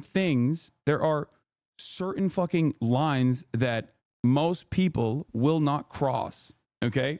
And I say this as someone who understands that like David Pakman and Destiny are friends. Okay? Like I know that. He's shit on the cost of your merch, by the way. Yeah, whatever. It doesn't matter. Who cares? Anyway. So yeah. As this kind of like rabid sociopathic right-wing sentiment is going to noticeably increase more so than it has, okay, as Trump is coming back onto the main stage. Remember where a lot of these people's opinions come from when you think about them as allies. And I say this as someone who is incredibly understanding and as someone who believes that everyone can rehabilitate themselves. Okay? Straight up, every single person. It is ironically why I thought originally that Destiny was a former libertarian who had said a bunch of racist shit that now was no longer a firm and committed believer in those racist things. I was wrong. Okay? And his community has never let me forget that and has spent the last 5 fucking years actively coming after me, even though I never spoke about him for 5 fucking years until he also came out as a firm, committed supporter of Israel and its genocide. Anyway, there is no room for any kind of Nazi ideology, fascist ideology, racist, bigoted ideology in the progressive movement. Okay? Ironically, you've just given him content for the next 5 months. Haha. Yeah, you think he's going to fucking sit there and play the videos where he's like openly and actively talking about how he platformed Nick Fuentes? No. He'll just run the same fucking route over and over again. Bought a house, hypocritical socialist, yada yada yada. He was going to do that anyway. Also, that's the funniest part about it. People being like, wow, you just gave him content for 5 months. Bitch, when I never fucking talked about him, he was still making content nonstop. As a matter of fact, the only time I noticed that like his incessant smear campaigns slowed down a little bit was when more people organically found out what a fucking buffoon he was. Okay? When he went and debated or thought he had the capacity to debate someone like Norm Finkelstein. Anyway, regardless. Yesterday, he didn't know Franco, the Spanish dictator, was. Yeah, I mean, he's not very knowledgeable on a lot of the issues that he convincingly and confidently speaks on. It's just that he is rhetorically gifted, okay? And Dunning-Kruger also helps him float, which is ironic because he used to shit on the likes of Jordan Peterson for that same reason. He used to always shit on Jordan Peterson and many of these other like right-wing content creators by being like, these guys don't know what the fuck they're talking about. They just confidently present themselves as intellectuals. Now he's basically become what he once despised. You said Dunning-Kruger law got you clipping now. Good luck. Anyway, we're gonna talk about the soccer drama in a little bit, but before we do that, okay, the soccer hooligans and shit.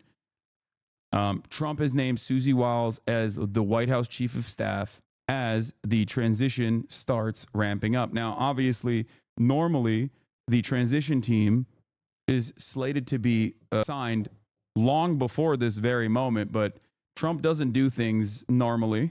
Okay, we'll do the hooligan saga after. I also have Astead Herndon coming on, so at 1. As his campaign manager, Susie Wiles, will become his chief of staff. He also pledged to crack down on illegal immigration immediately. Rachel Scott is in West Palm Beach. Good morning, Rachel.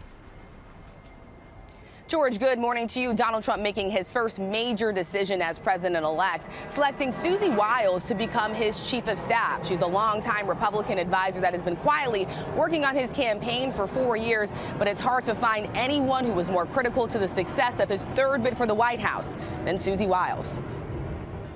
This morning, Donald Trump is hitting the ground running for his second term, officially announcing Susie Wiles, his campaign co-chair, as his White House chief of staff. Susie likes to stay sort of in the back, let me tell you. The ice baby, we call her the ice baby. Wiles will be the first female White House chief of staff in U.S. history. Trump praising her as tough, smart, innovative, and universally admired and respected. Wiles, the daughter of NFL player and sportscaster Pat Summerall, has been a powerful GOP advisor for years, credited with helping getting Florida Republicans like Senator Rick Scott and Governor Ron DeSantis elected in 2018. DeSantis fired her, and she would later go on to lead Trump's campaign to defeat him in the primary. Wiles is known for running a tight ship, staying out of the spotlight, striking a balance of letting Trump be Trump, but steering the campaign back to focus on the issues: economy, inflation, and immigration. Trump's team already moving quickly to execute his day one priority, a crackdown on illegal immigration, focusing on how to immediately launch Trump's key campaign pledge: mass deportations of the estimated 12 million undocumented immigrants. According to some experts, mass deportations could cost an estimated $88 billion a year and send inflation spiking as millions of workers are removed from the workforce. But Trump dismissing any cost concerns, saying there's no choice, adding in an interview, "They're not staying here, there is no price tag." At the White House, President Biden pledging a smooth transition. January 20th, we'll have a peaceful transfer of power here in America. After Democrats crushing defeat across the country, Biden urging supporters to accept the results and move forward. We accept the choice the country made. I've said many times, you can't love your country. I think it's kind of funny that they're like, we're going to do a peaceful transfer of power. It's like, did anyone even question that? Did anyone ever genuinely, seriously think that there was going to be like a lib January 6th? Now, I am seeing a lot of fucking Twitter and TikTok posts that make me feel like maybe there could be one. And I think that that would be pretty funny, probably. But I do find it strange that he's like, you know, we're going to do a peaceful transfer of power to the fascists. It's something that I've been thinking about quite a bit.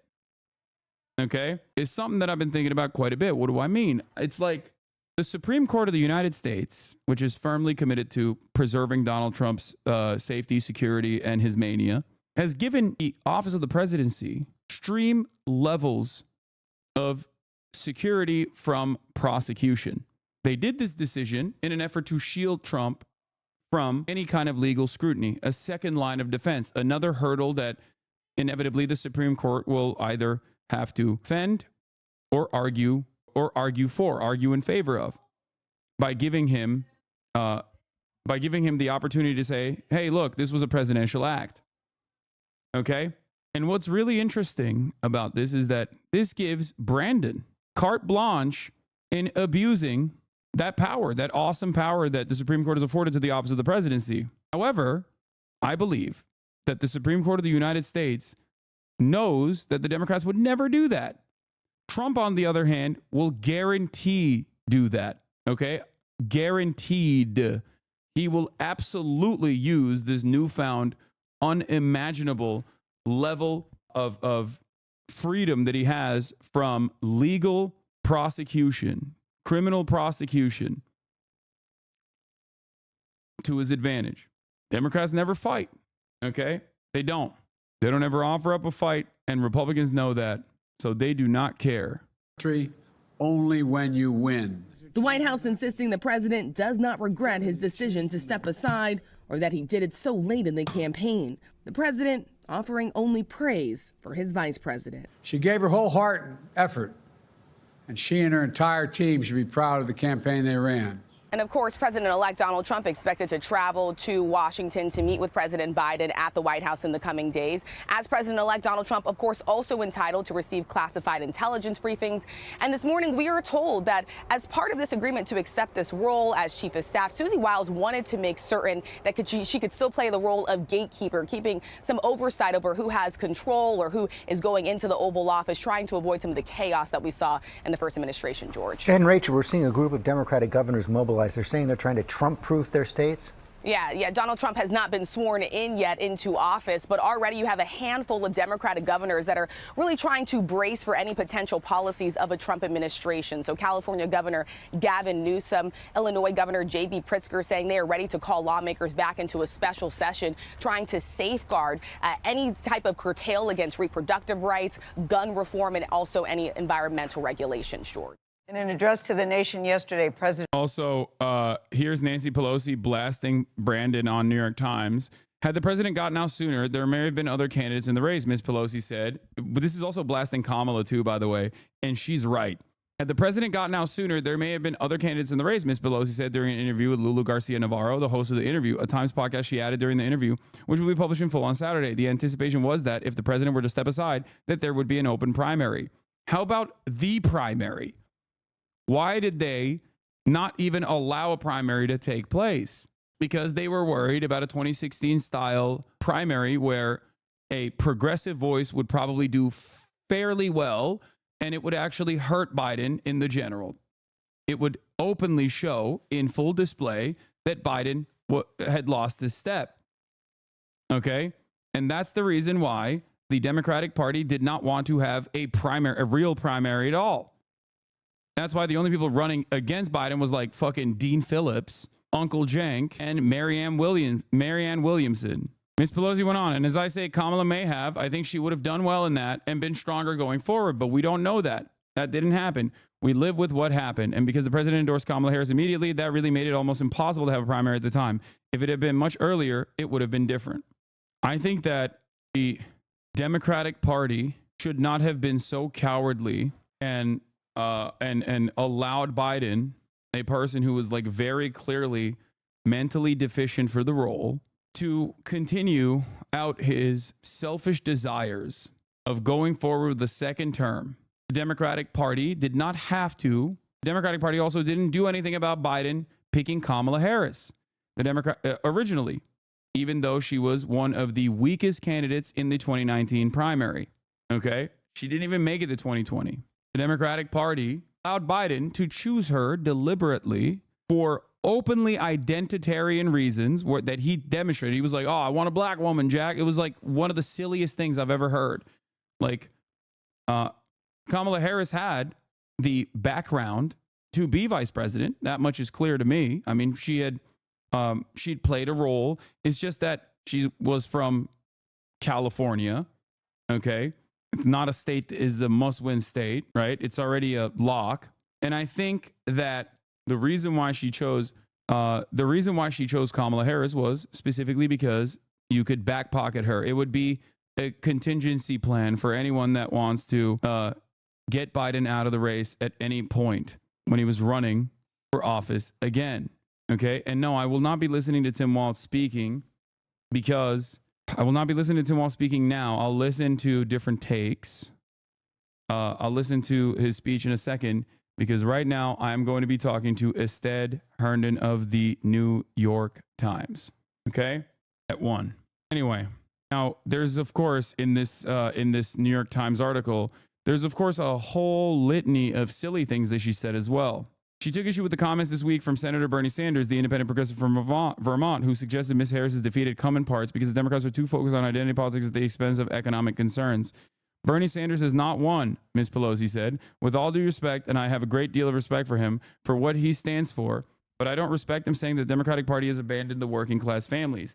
She suggested that cultural issues were more to blame for Democrats' losses among the working class. Guns, gods, and gays. That's the way they say it, she said. Guns, that's an issue. Gays, that's an issue. And now they're making the trans issue such an important issue in their priorities. And in certain communities, what they call God, what we call a woman's right to choose. First of all, this is a false interpretation of what Bernie Sanders' message was as well. Bernie Sanders didn't say drop the identity politics. Bernie Sanders said, focus on universality in your message. Focus on social safety net expansions. Focus on direct policy prescriptions to the harm that people are experiencing. There has never been a moment where Bernie Sanders, at least since 2016, has been like anti-trans or anti-black or any number of different things that people smeared him as, cynically, as a matter of fact.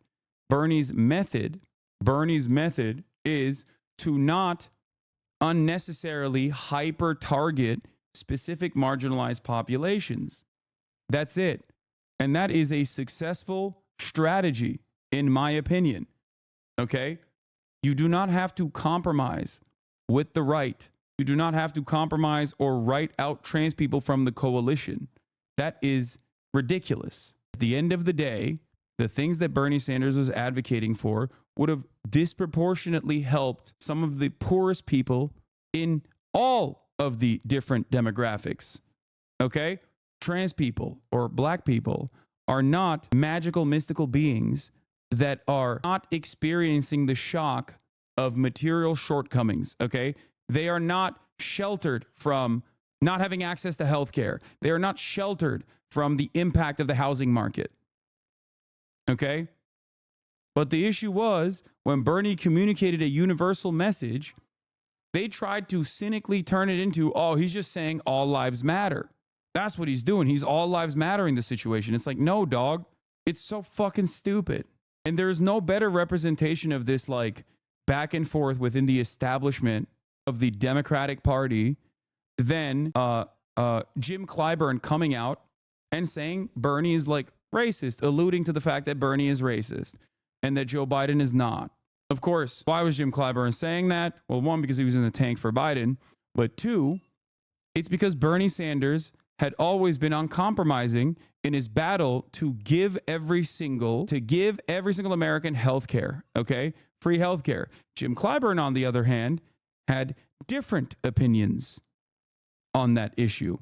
Despite being a representative of one of the poorest districts in the country, okay, Jim Clyburn was never an advocate for expanding Medicare, okay? He was not. His constituents would have benefited greatly from Jim Clyburn's expansion. Oh, anyway, hold on. I'm joining the video call with Astead right now, and we're going to get started on some of these issues. We're going to be talking about a bunch of the stuff, including but not limited to what I'm talking about currently. Hold on. Astead? Yo, how are you? Hey, what's going on? I thought you were going to be in your car. What happened? No, I'm saying I'm finally back home, you know? Oh, like, nice. He's giving me my life back in like some way, so at least I'm back. Okay. You wanna put your camera on landscape so that I can... Is that better? Boom. There it is. That's perfect. What? Oh, nope. It still went horizontal for some reason.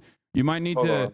If you put it... Oh, no, it's good. It's good. All right. Perfect. Perfect. Perfect. Oh, let me do this. All right. Here we go. Damn, your nails are looking insane.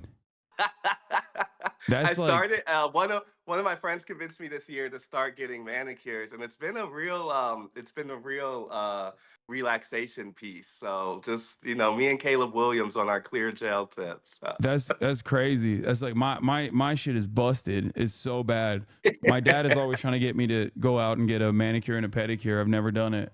I don't know. Listen, why. I gotta say it changed the game this year. So one endorsement here. Hell yeah. All right. So Astead Herndon, everybody, of the New York Times. You might have seen him on CNN numerous times, host of the Run Up podcast, a fantastic reporter that has been accurately communicating some of the issues that have been happening.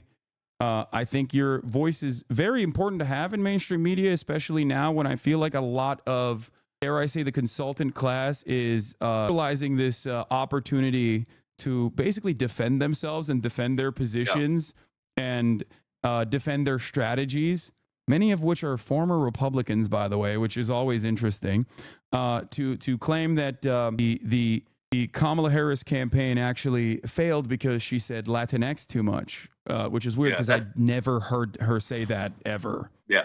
Or that they were too leftist and too woke, as a matter of fact. So it's the same hobby horses a lot of these people have done for a while. I mean, for so many of that group, I think you're right to kind of name it as the consultant class. Every loss ends in the same lessons. And it's the lesson to blame the left. And I just don't think that's credible this time around. Yeah. As we talked about the last time on here, she made a kind of explicit pivot to the center that wasn't just with Liz Cheney or refusing to break with Biden on Gaza. But when we talked to Mark Cuban, he said that was his big difference with her, from her to Biden, is that he felt that the Biden administration wasn't open to them and that she was calling CEOs and she was calling Silicon Valley and crypto and leaning into kind of big business.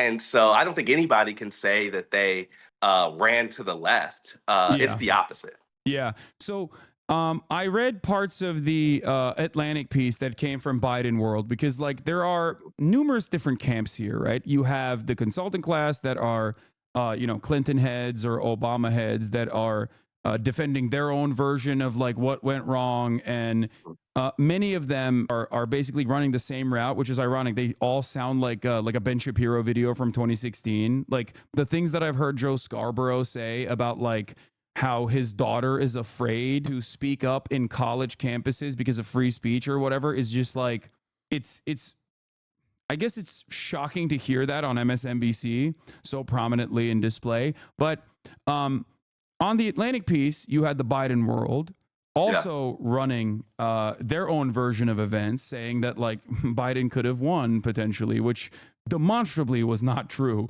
So not true that he had to drop out. But one part of that I saw that you just brought up as well with respect to Mark Cuban was that the Biden administration, in my opinion, ran an anti-corporate populist administration, more so than even the Barack Obama administration. This was something that I talked about quite a bit.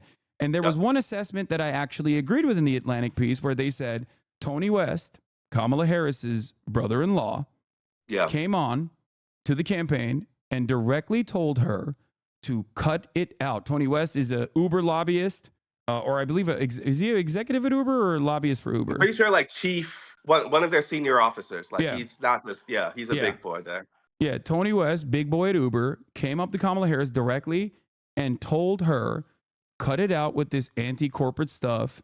We want corporations and like corporate executives to be on our side, be on the campaign side.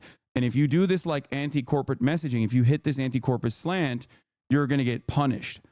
And she cut it out. And then she brought in, obviously, Mark Cuban to calm the masses and to say, like, no, like, corporations, like, Kamala Harris loves corporations. There was all this back and forth about, like, Lena Khan. Is she going to get fired? Is she not going to get fired? That, like, drew a lot of discourse.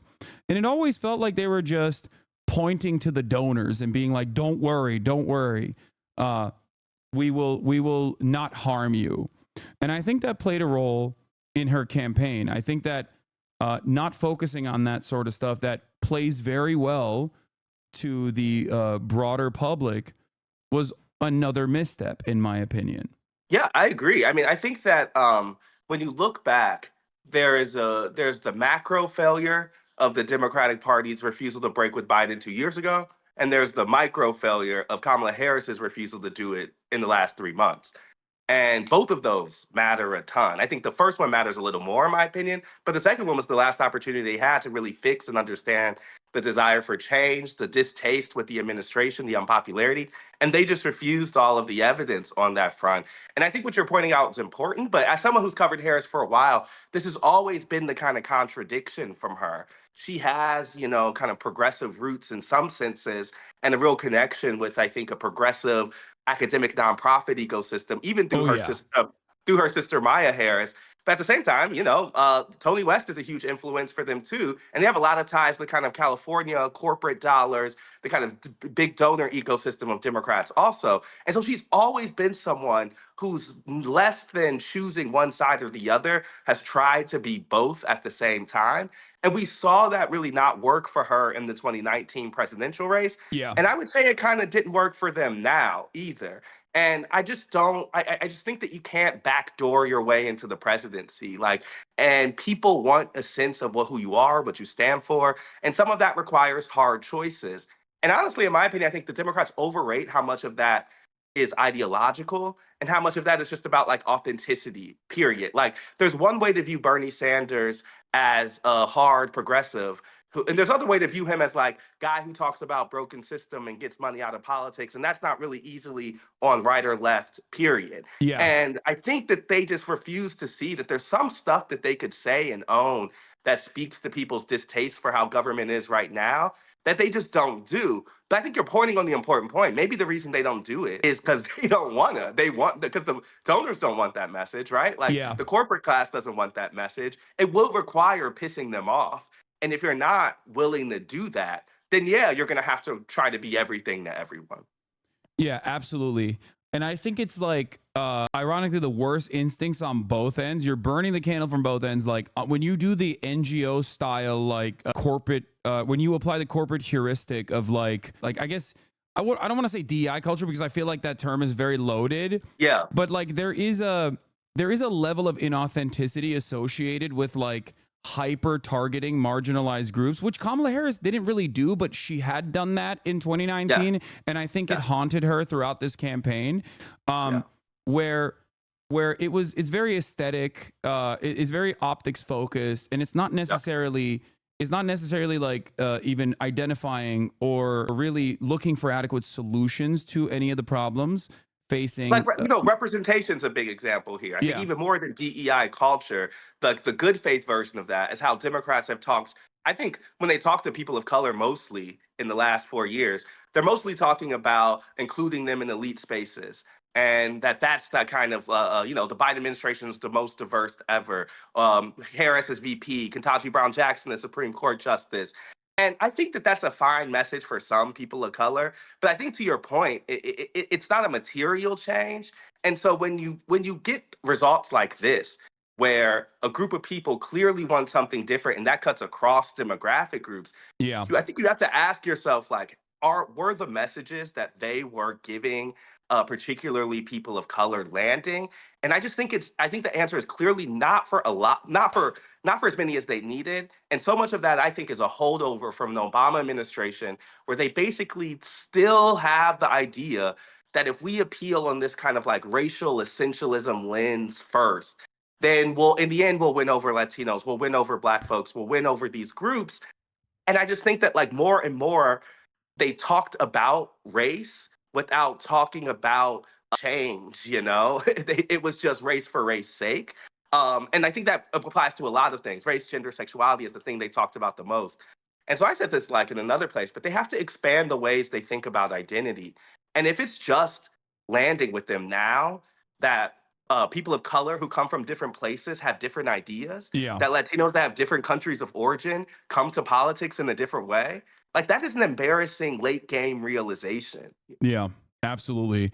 And I think obviously like left unexamined was the same resilient anger that everyone, regardless of their racial background across the board, felt towards these institutions, right? Like the infallibility of our institutions and the defense of our institutions and centering the conversation around like civility and protecting said institutions when on the ground, people felt like it was not working for them.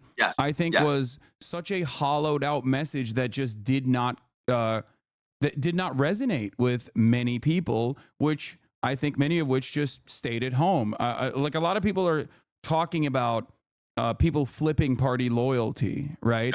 But I think that, and we'll have a better assessment of how much that happened eventually when all the votes are tabulated and counted. But what actually is interesting, I think, or what actually is like very illuminating here is the number of people that just sat at home, that just did not go out.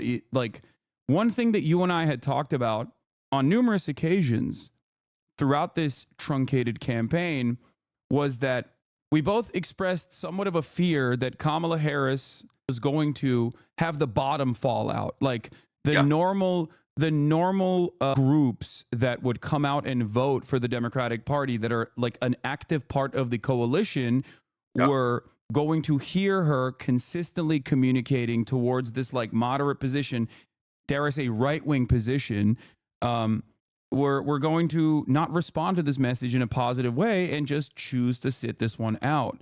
And that is precisely, it seems, what happened, especially in comparison to past performance in 2020, which was a COVID election. So obviously it's different. There was always going to be higher turnout across the board.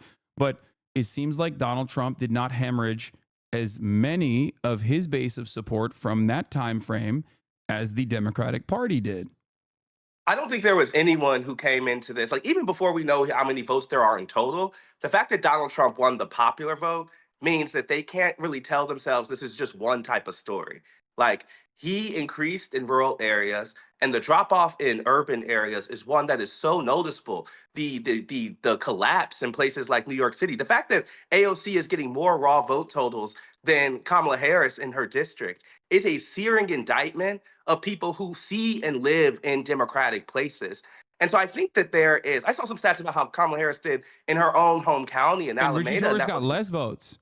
Yeah, and so I'm saying like there's these stories that are really clear for them that I think has to tell them that their message is just not completely not hitting for even the people who see and understand Democrats the most.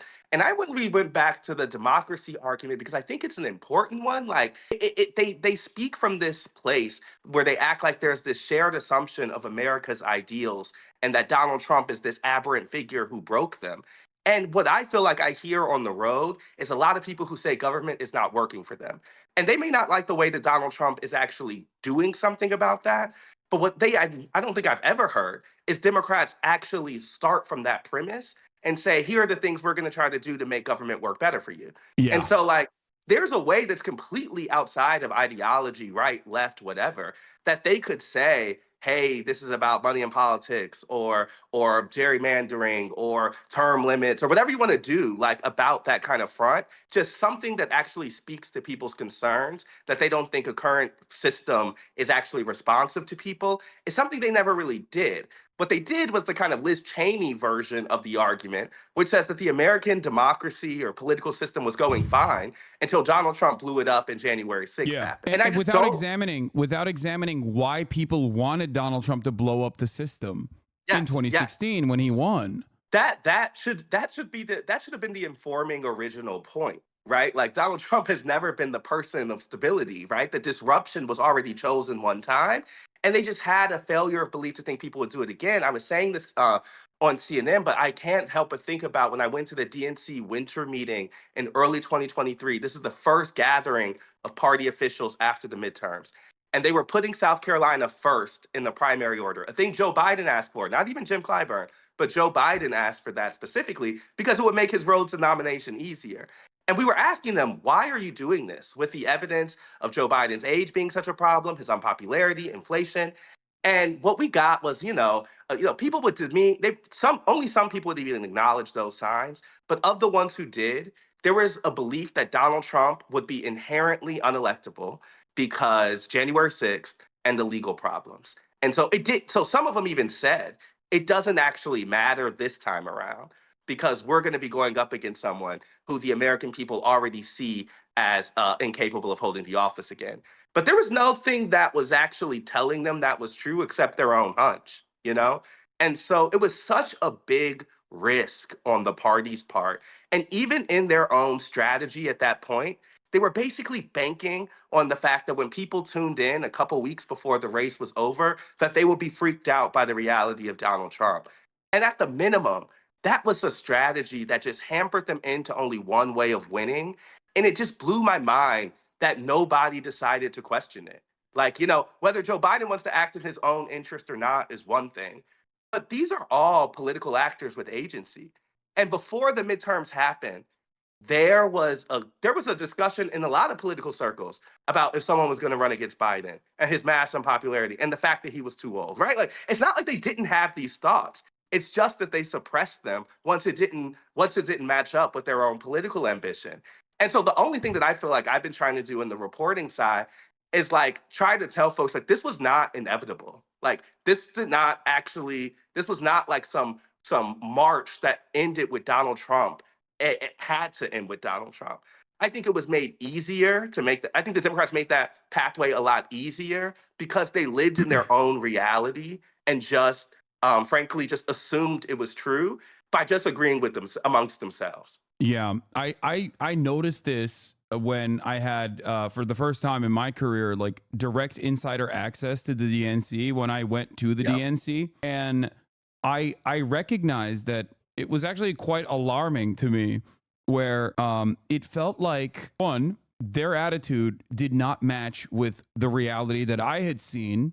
Right. They were doing victory laps with the initial momentum that Kamala Harris had gotten, making it seem like this was in the bag. But beyond that, I also noticed that it is a bubble. It was the first time I remember thinking, this is the least I've been aware of what is happening in the world when I'm directly in the center of what people are paying attention to. And that really stayed with me. And I think that is part of the reason why I really like talking to journalists such as yourself, who by trade go out to the real world and talk to real voters. Like, you know, Dave Weigel does this as well. Like, you have a dramatically different perspective than I think the type of perspective that you know, op-ed writers who never really leave New York or never really leave DC have. Because you're seeing what like normal human beings are suffering on. You're seeing like where the material harm is and what their experiences look like.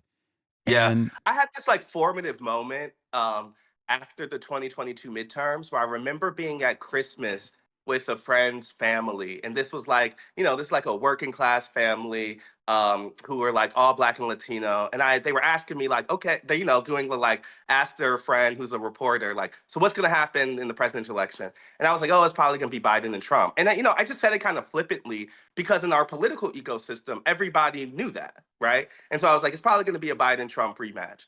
And there was a shock in this room. Everyone was completely shocked. And it wasn't just a shock about Donald Trump, which I had heard before, you know, because of January 6th, because of all that stuff. But everyone was shocked that Joe Biden would be running for reelection. And there was a feeling that, like, didn't he tell us he wasn't going to do that? And I know that there is like questions about whether that promise was explicit, but it was certainly implicit, right? And I think that so many people held on to that, and they did, and that was the reason they talked themselves into a Biden vote in 2020. Yeah. And I had that moment at the midterms where I was like, oh, the surprise in this election is not just about Trump's return. It's about a dual distaste for the candidates, and that is reflective of a political system that people aren't liking. Yeah. And it was this moment for me that I really informed the work we did over 2023, because I was seeing this like completely disconnected conversation between all the insiders we talked to and I'm around for work and my life. And in my life, everyone was being like, are you serious? You know, like, there's no way this is happening again. And in the journalistic and political world, everyone was just kind of like silently marching toward this thing. yeah. And so I just feel as if, to your point, like, it can be such a bubble because the people who end up making the decisions are people who are oftentimes completely disconnected from the electorate. Like, when Joe Biden's deciding whether or not to drop out, the electorate is not in the room at all. Yeah. And that's been one of my big realizations in this process, is like, oh, take those voices and bring them to them, because you can't just assume that they're asking those questions. Like, in a lot of cases, they aren't. Yeah, absolutely. There are a couple different things that I wanted to point to here. In our conversations, I still, while criticizing Kamala Harris's campaign and like the active messaging that they were engaging in and how clearly was not resonating with voters, especially in the swing states, given the polling data readily available that showed that after $30 million of ads in particular TV markets, like, the polls had not swung in her direction at all, which implied that, in my opinion, that the message was not resonating because it wasn't a good message. But in spite of that, I still maintain the belief, looking at past performance of high propensity voters, the normal whites that were grossed out by, you know, all of the trans panic, crime panic narratives that they just didn't really subscribe to, and that did care about, at the very least, like the civility narratives. Looking at the 2022 midterms specifically, I thought that this this older 2016 Democratic agenda statement from Chuck Schumer was potentially going to hold in the upcoming election. I'm going to share my screen with you real quick, and I want to show you this, and we can watch it together. And I want to know if you also agree that maybe this was a failure, that the progressive people that had been very critical of this back in 2016 can maybe now turn around and say it. Let's take a look. For every, this is the second point, for every blue-collar Democrat we will lose in Western PA, we will pick up 2, 3 moderate Republicans in the suburbs of Philadelphia. And you can repeat that in Ohio and Illinois and Wisconsin. The voters who are most out there figuring out what to do are not the blue-collar Democrats. They are the college-educated Republicans who lean Republican or are independent and in the suburbs. So this is the method, right? Like they very actively communicated that this was the method in 2016. It failed. And that in the aftermath of that failure, it seems like with the COVID situation, there was a brief moment, a brief glimmer of hope for the Democrats to say, no, actually it did work. See, Joe Biden won by 42,000 votes across key states, but still won overall. And then the 2022 primaries that turned that was supposed to deliver a resounding defeat to, a president that was overseeing historic levels of inflation actually turned into a red puddle. So I think that really solidified the Democratic Party's position that this was the method, and that's part of the reason why they ran and in this direction. I agree. I think that specifically you're talking about bad lessons they took from midterms. And I think this is important for like folks to get, and something that I think Nate Cohn at the Times helped me understand a lot. Because I would ask him, like, we're seeing these special elections, we're seeing this midterm electorate, like you're seeing abortion rights really take precedent.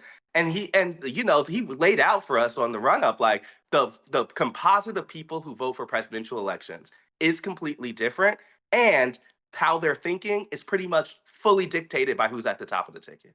And so it's not a thing that you can take a direct lesson from the midterms to the presidential. And so part of the reason we were asking those questions, even back in early 2023 at that winter meeting I'm talking about, is because it was very clear that the midterm results changed everything for Joe Biden and Democrats. When the folks who follow the numbers and the kind of the pollsters and all those folks were saying, that's not equal, those are not extrapolation you should make. And I think this is the problem with kind of what he's talking about. And even if that suburban person came to Democrats in 2018 or 2022, it's not set that person's going to stay with them, right? Like they're not like a full member of the party. And I think what we saw over the last 4 years was that Joe Biden, like the distaste for Democrats, just became greater than the fear of Donald Trump. And so in seeding that blue collar worker for the sake of winning that Republican voter, now when that Republican voter flipped back to Donald Trump, they've just lost both. And I think that that is the thing that I really don't get, is because there could be, and this is where the primary matters so much, because I think that is the way that you really find a message that includes all pieces of that slice. They didn't have an open conversation of where the base wanted to be on immigration or wanted to be on all of those issues. They didn't fight it out. And so at the minimum, there was a feeling of unheardness, I think, from a certain group of Democrats. And I don't think they're wrong in feeling that. Like, I don't think the party acted with those people in mind. I mean, there's an even greater example of this that we also had talked about, that, the Democratic Party's attitude on Israel-Palestine was going to be a deciding factor in a state like Michigan, for example. And when I kept seeing the way that they were operating, including kicking out an Arab delegate that they'd invited, right? to a speech and sending Richie Torres to Michigan to tell the Jewish voters there that, like, don't worry, we actually love Israel and we don't care about these Arabs at all. And then sending Bill Clinton to do like an Itamar Ben-Gvir style speech talking about Judea and Samaria and King David or whatever the fuck. Like, all of that was actively pushing away not just the Arab voters in Dearborn, which is a massive constituency, but beyond the Arab voters in Dearborn, it was clearly very frustrating to a lot of people who did care about this, and plenty of polls showed that reality, and they just openly refused to reckon with it. And as a matter of fact, not only did they openly refuse to reckon with it, they simply were acting like they could win without these constituencies. And I don't know how echo chambered you have to get. Like, I don't know how hard you have to be in the DC bubble, basically, to believe yourself, to believe that this was not you could win without these voters. But it seemed to me at that time that they were like deliberately trying to write out this base of support that had in the past gone to Joe Biden by like 70 to 80%, as a matter of fact. And I think that the one thing that flipped me from, oh, they're deliberately writing out these people and they actively want to give people the permission to like openly be bigoted and openly say, no, only Arabs care about this. This is sectarian violence. It's the classic trope of like, this is a 1,000-year religious war. Don't worry about it. You can still vote for the Democrats. Like, that's what I thought they were trying to do. But then I saw Kamala Harris apply the NGO optics style speech only after Donald Trump went to Dearborn, where she, for the first time ever in months, turned around and placed Palestinians and the Lebanese as the victims of violence without immediately contextualizing it as Israel's right to defend itself and the October 7 attacks and Hamas, doing brutal things. Like, that was the first time I ever saw her do that. And that's when it hit me that, like, no, this is DC bubble shit. Like, they genuinely did not realize that this was ineffective messaging until Donald Trump went there and actively courted those Arab votes. I think you're exactly right. And what they end up doing is losing both sides of the coin. They had drop off among Jewish voters and huge drop off among Arab Palestinian voters. And so, obviously that's going to be a problem for Donald Trump once he has to govern or whatever. But I'm saying what he was a vessel for distaste against the Democratic policy and messaging that was not working. And I would say even more so than kind of revealing the DC bubbleness of it all, I think her refusal to break with Biden specifically on Gaza was the litmus test for, are you different or are you not? Like the broader question of like, does she represent a new way forward? Does she represent something that is beyond a different face on the Biden campaign? I think was most clearly articulated when she failed to answer that question on The View. Oh, yeah. And then which was a moment. But then also I think just generally for young people, for folks who care about that issue, it was like, oh, I'm getting a different person, but I'm getting the same Democratic Party. And it didn't have to be like that. And so I guess one thing I think, though, is this is where like vision and leadership matters, is because if you cede, this is one thing I learned in covering these presidential campaigns in the primary in 2019-20, is that it requires a candidate who knows what they believe in, and then a campaign is kind of working from that premise. And so I would say that in that primary, that was true of Bernie, that was true of Warren, that was probably true of Joe Biden too. And they all had a set of beliefs that really their campaign was working to implement strategically or message-wise, whatever. But it wasn't that you were just giving up your beliefs to this weather vane of consultants. And I think one thing that Harris has been fairly guilty of is being more so reflective of where the Democratic Party is than trying to lead the Democratic Party's conversation. Yeah. And that was true even on criminal justice, an issue she's dedicated her whole career to. And I just think that at some point, that really starts to reflect poorly on you because voters don't have a sense of who you are.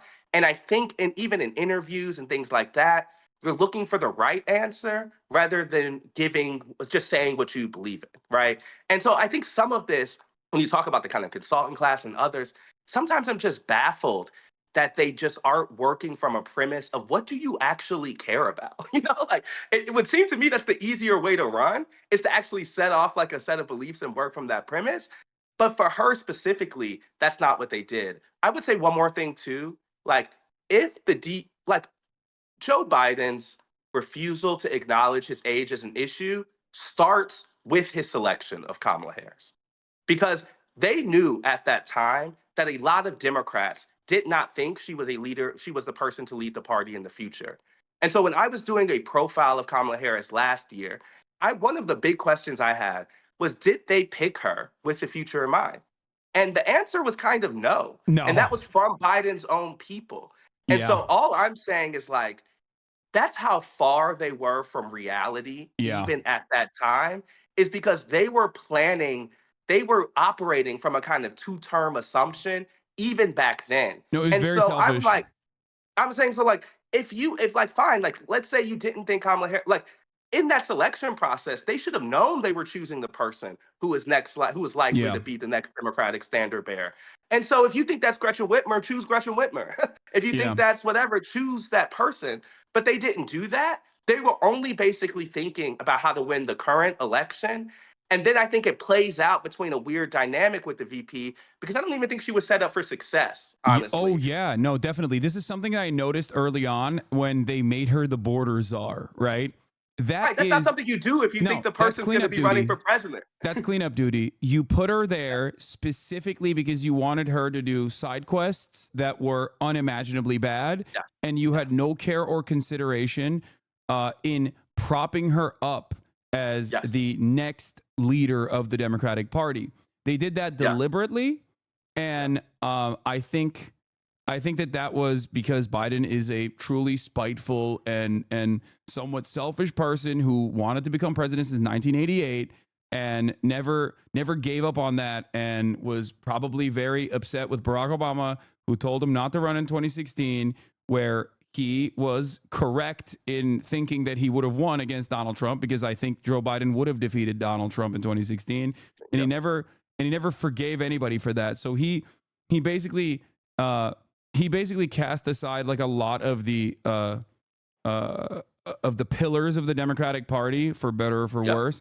And I think that was the reason why he was like, no, it's Biden's time now, And and I think that you're really correctly landing on some of the Biden mythology that's important here. Like, I think one of the things that I learned that I don't really have a full grasp on before I started doing this reporting is just how important the kind of unelected emperors around a candidate are and the stories they kind of tell themselves. Yeah. And one thing that's really important about the Biden world is they thought, I mean, before this week, they thought that they were kind of unappreciated figures of history. They thought that they had been, that Obama did not give them the credit they deserve, that Biden was someone who was completely underestimated, and that they were uniquely positioned to beat Donald Trump, as they showed. And that even in the primary leading up to that, people did not see them as being the people, the kind of salt of the earth connectors that they were. And so partly all of that leads to them being so convinced of their own correctness that I think it stops them from answering the very obvious things that were in front of them. And so I'm like, they can believe all that if they want, but to think that America was electing Biden in 2020 under the assumption of 8 years is just wild to me, you know? And so partly like that's his decision to run for re-election. But even before that, I think it's his decision to select Kamala Harris because they should have done something with the knowledge that that person was the very likely next party leader. And if they wanted that to be her, they could have set that person up for success. But and if they didn't want that to be her, they shouldn't have chose her. They did not want the vice president to potentially overshadow a very old president, because then it calls into question like how replaceable he is. And I think it was a very well calculated and disastrous decision overall, which I think carried on to Kamala Harris's campaign. I mean, it is without a question that like one of the major issues here, because there have been a lot of incorrect assessments and then there have been some very correct assessments for example, talking about like no unpopular incumbent president has ever won re-election when people have, when 60+% of the population is saying that they want change. And Kamala Harris did not represent that change. No unpopular incumbent president has ever won regardless. And Joe Biden was the least popular person. He was out of the trio with Kamala Harris, Donald Trump, and Joe Biden. His disapproval rating was the highest. Yeah. It's over at that point, right? So it's over if you don't acknowledge that. It's over if you don't do, and so all I'm saying is it would be one thing to me if it was it would be one thing to me if Joe Biden was like a 50-year-old person who was kind of unpopular or whatever. But he had already laid out a possible escape route for this thing, where he had said that he would be a bridge to another generation, et cetera, et cetera. And so when we would talk to people, this came up with a voter I talked to 2 weeks ago. She was saying that, like, yes, she's going to vote for Kamala Harris, but she still resents the fact that that is a choice that was put on her rather than the choice that was across the Democratic Party. And no one made that, no one forced that to be true besides Biden, the folks around him, and the lack of political courage for the party at large. Because technically, it's the party's job, right? Like, technically, Biden can say whatever he wants, and other members of the party and the party writ large should be the one responding to voters' concerns. And so that's why we were at the DNC, because I was like, I know you're doing this because Biden wrote a letter telling you to do this.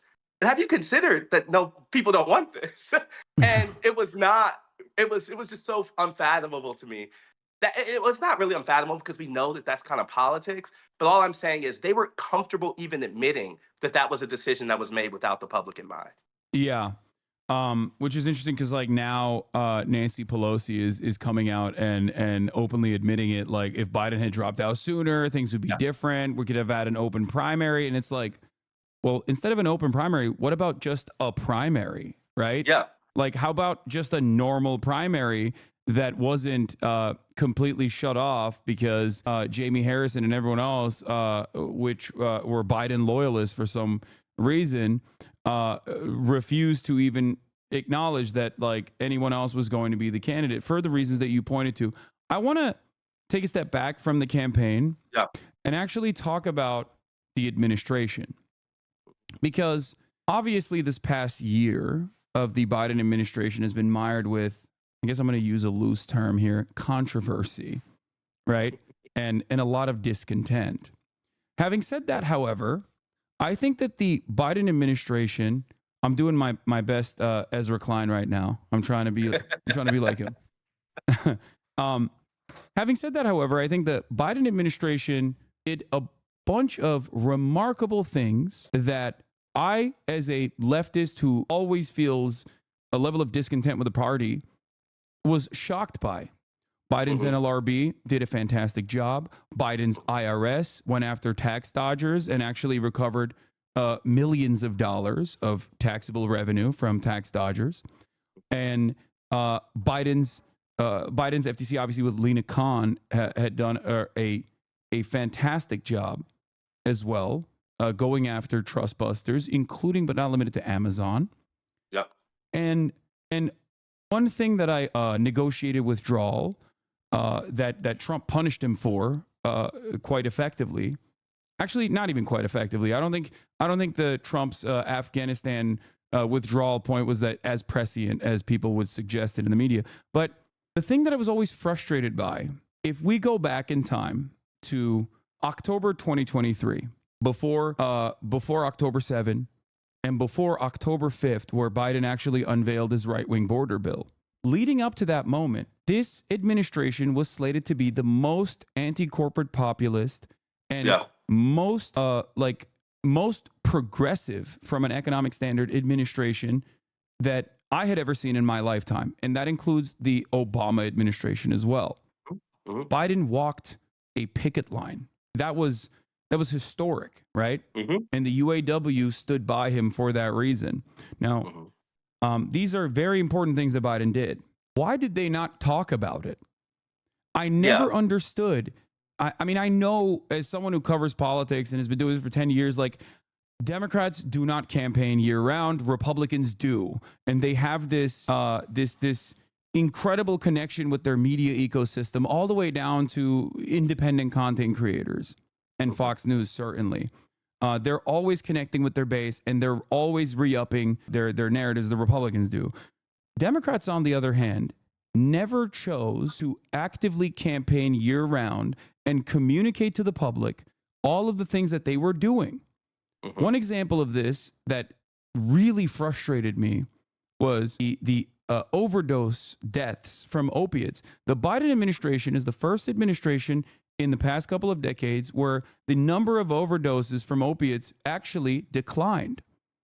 Now, fentanyl has been a point of contention nonstop on the Republican side. And yet I never heard from the Biden administration that, like, we actually took a shot at this, and with the, widespread, readily available over-the-counter distribution of Narcan and many other policies, we actually were able to lower opioid overdoses for the first time ever. And it's shocking to me that they never communicated that. It's shocking to me that they never communicated the fact that the Afghanistan withdrawal was, yes, mired in controversy and the media pummeled them, but that it was the right thing to do. It was not only the right thing to do, but that the Republicans cynically weaponized the 13 active duty service members that were killed in the process over and over and over again. And yet 13, while not a single, soldier dying is appropriate, right? But 13 was the final number of the amount of active duty service members that were killed in Afghanistan, because they did successfully withdraw from Afghanistan. Whereas under the Trump administration, 67 soldiers had died in Afghanistan because he never withdrew from Afghanistan. So, like, there are so many gimmies throughout this entire process, throughout this entire administration, where they could have just stood 10 toes down and been like, no, this was the right thing to do. How dare you actually weaponize, death of our beautiful soldiers to try to make this, like, cynical argument, and maybe even sicked Pete Buttigieg as an attack dog on all of the media sources that were yelling at the administration over and over again. He's a fantastic communicator. I don't agree with him ideologically. I'm terrified of him, but, like, he is good at chirping. They never did that with the railroad strike. They shut off the railroad strike, but then they went back to the railroad companies and openly negotiated with them and delivered results for the railroad unions. The only reason why I know that is because I read the union publications. That was the only place that this was communicated. I mean, I think you bring up a bunch of important points, because it is true that Democrats had come into the Biden administration with the belief that good policy will be good politics, that if they simply do the right thing, quote unquote, that voters will reward them. And so I think it might be a unfortunate lesson that they take from this loss, that voters did not respond to that, and voters did not reward them electorally for those policies. But what I would say is I think that's a little overly simplistic, because even though they were doing good things, it is not as if they had a messenger to sell that progress to Americans. And so when I was out on the road, you would hear people say that Biden's done nothing on climate. And then I would mention the IRA, and they would, like, stuff like that. This would happen all the time, right? Yeah. And so I think that he was this filter that people were seeing the administration through. And so even things that would have been defined as quote unquote progress, we're not seeing this progress, because the part of politics that's also important, besides just doing good things, is telling people what you have done and then and getting that to them. And so I don't think they really did that effectively. And I would also say, and this is obviously going to be rich coming from the Times, but they made a very specific war on mainstream media over the past 3-4 years. And I think that was part of their desire to insulate Biden. And I think it was just a very bad decision, because a lot of the things that I think you're talking about are messages they could have taken to traditional and legacy media, are messages that Biden could have, done, but he was not going out. He was refusing those type of interviews, and they were making a point to say that you all don't matter anymore. And I guess that I just find it I just find it really, really like a self-inflicted wound on their part because not only like obviously the media landscape has changed, but a lot of times when narratives are setting in, particularly in those early points of the administration when the public isn't really tuned in, they could have started creating a narrative of their political accomplishments, and they simply left that on the ground because they wanted to stick it to the New York Times, they wanted to stick it to the Wall Street Journal and all that stuff. And then they started, and then as those places, including us, were reporting on his unpopularity through things like age, they used their allies to try to say that that was part of some grand mainstream media conspiracy against him. Yeah. That the Times publisher was coming down and telling us to ask these questions, which isn't true, right? And so I'm saying it's like both a problem of, I think, the fact that Joe Biden was not a good messenger for even the things that they were doing, and the fact that they were not taking that message to a lot of the more traditional places simply because they thought they were over it. And so by the time they get to the, Harris campaign side, when she's doing all these podcasts and she's doing all of this type of other stuff, I kind of think they're at a 3-year deficit because either they refused to do it because they didn't want to, or they couldn't do it because Joe Biden couldn't. And either one of those is a bad answer. Like if you don't have the type of messenger who can tell you why the policies that the administration are doing are good, if you can't take that message to the American people and against Republicans, that's the job. Like that's literally the job of the president in the political context. And so the fact that he wasn't up to it, I think frankly just stopped them from being able to pitch that story to the public. But I think you're right, that story was there. It was not a policy question. I do think and as I said at the beginning, I think an unfortunate impact might be, though, that they take the lesson that good policy doesn't help them. Yes. And so what is the purpose?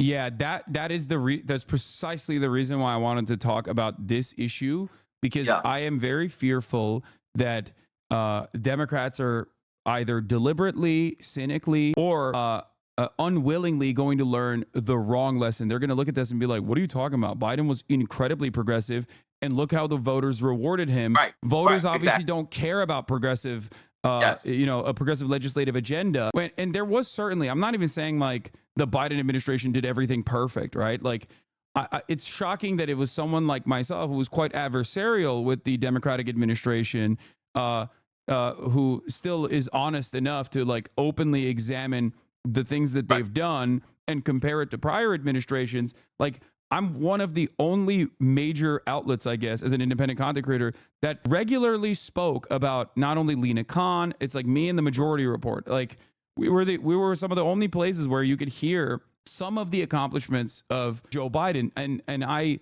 like I said, there is a wipeout after October, the month of October, where he interestingly enough, unveiled his right-wing border bill. And then also October 7 happened and he bear hugged Netanyahu.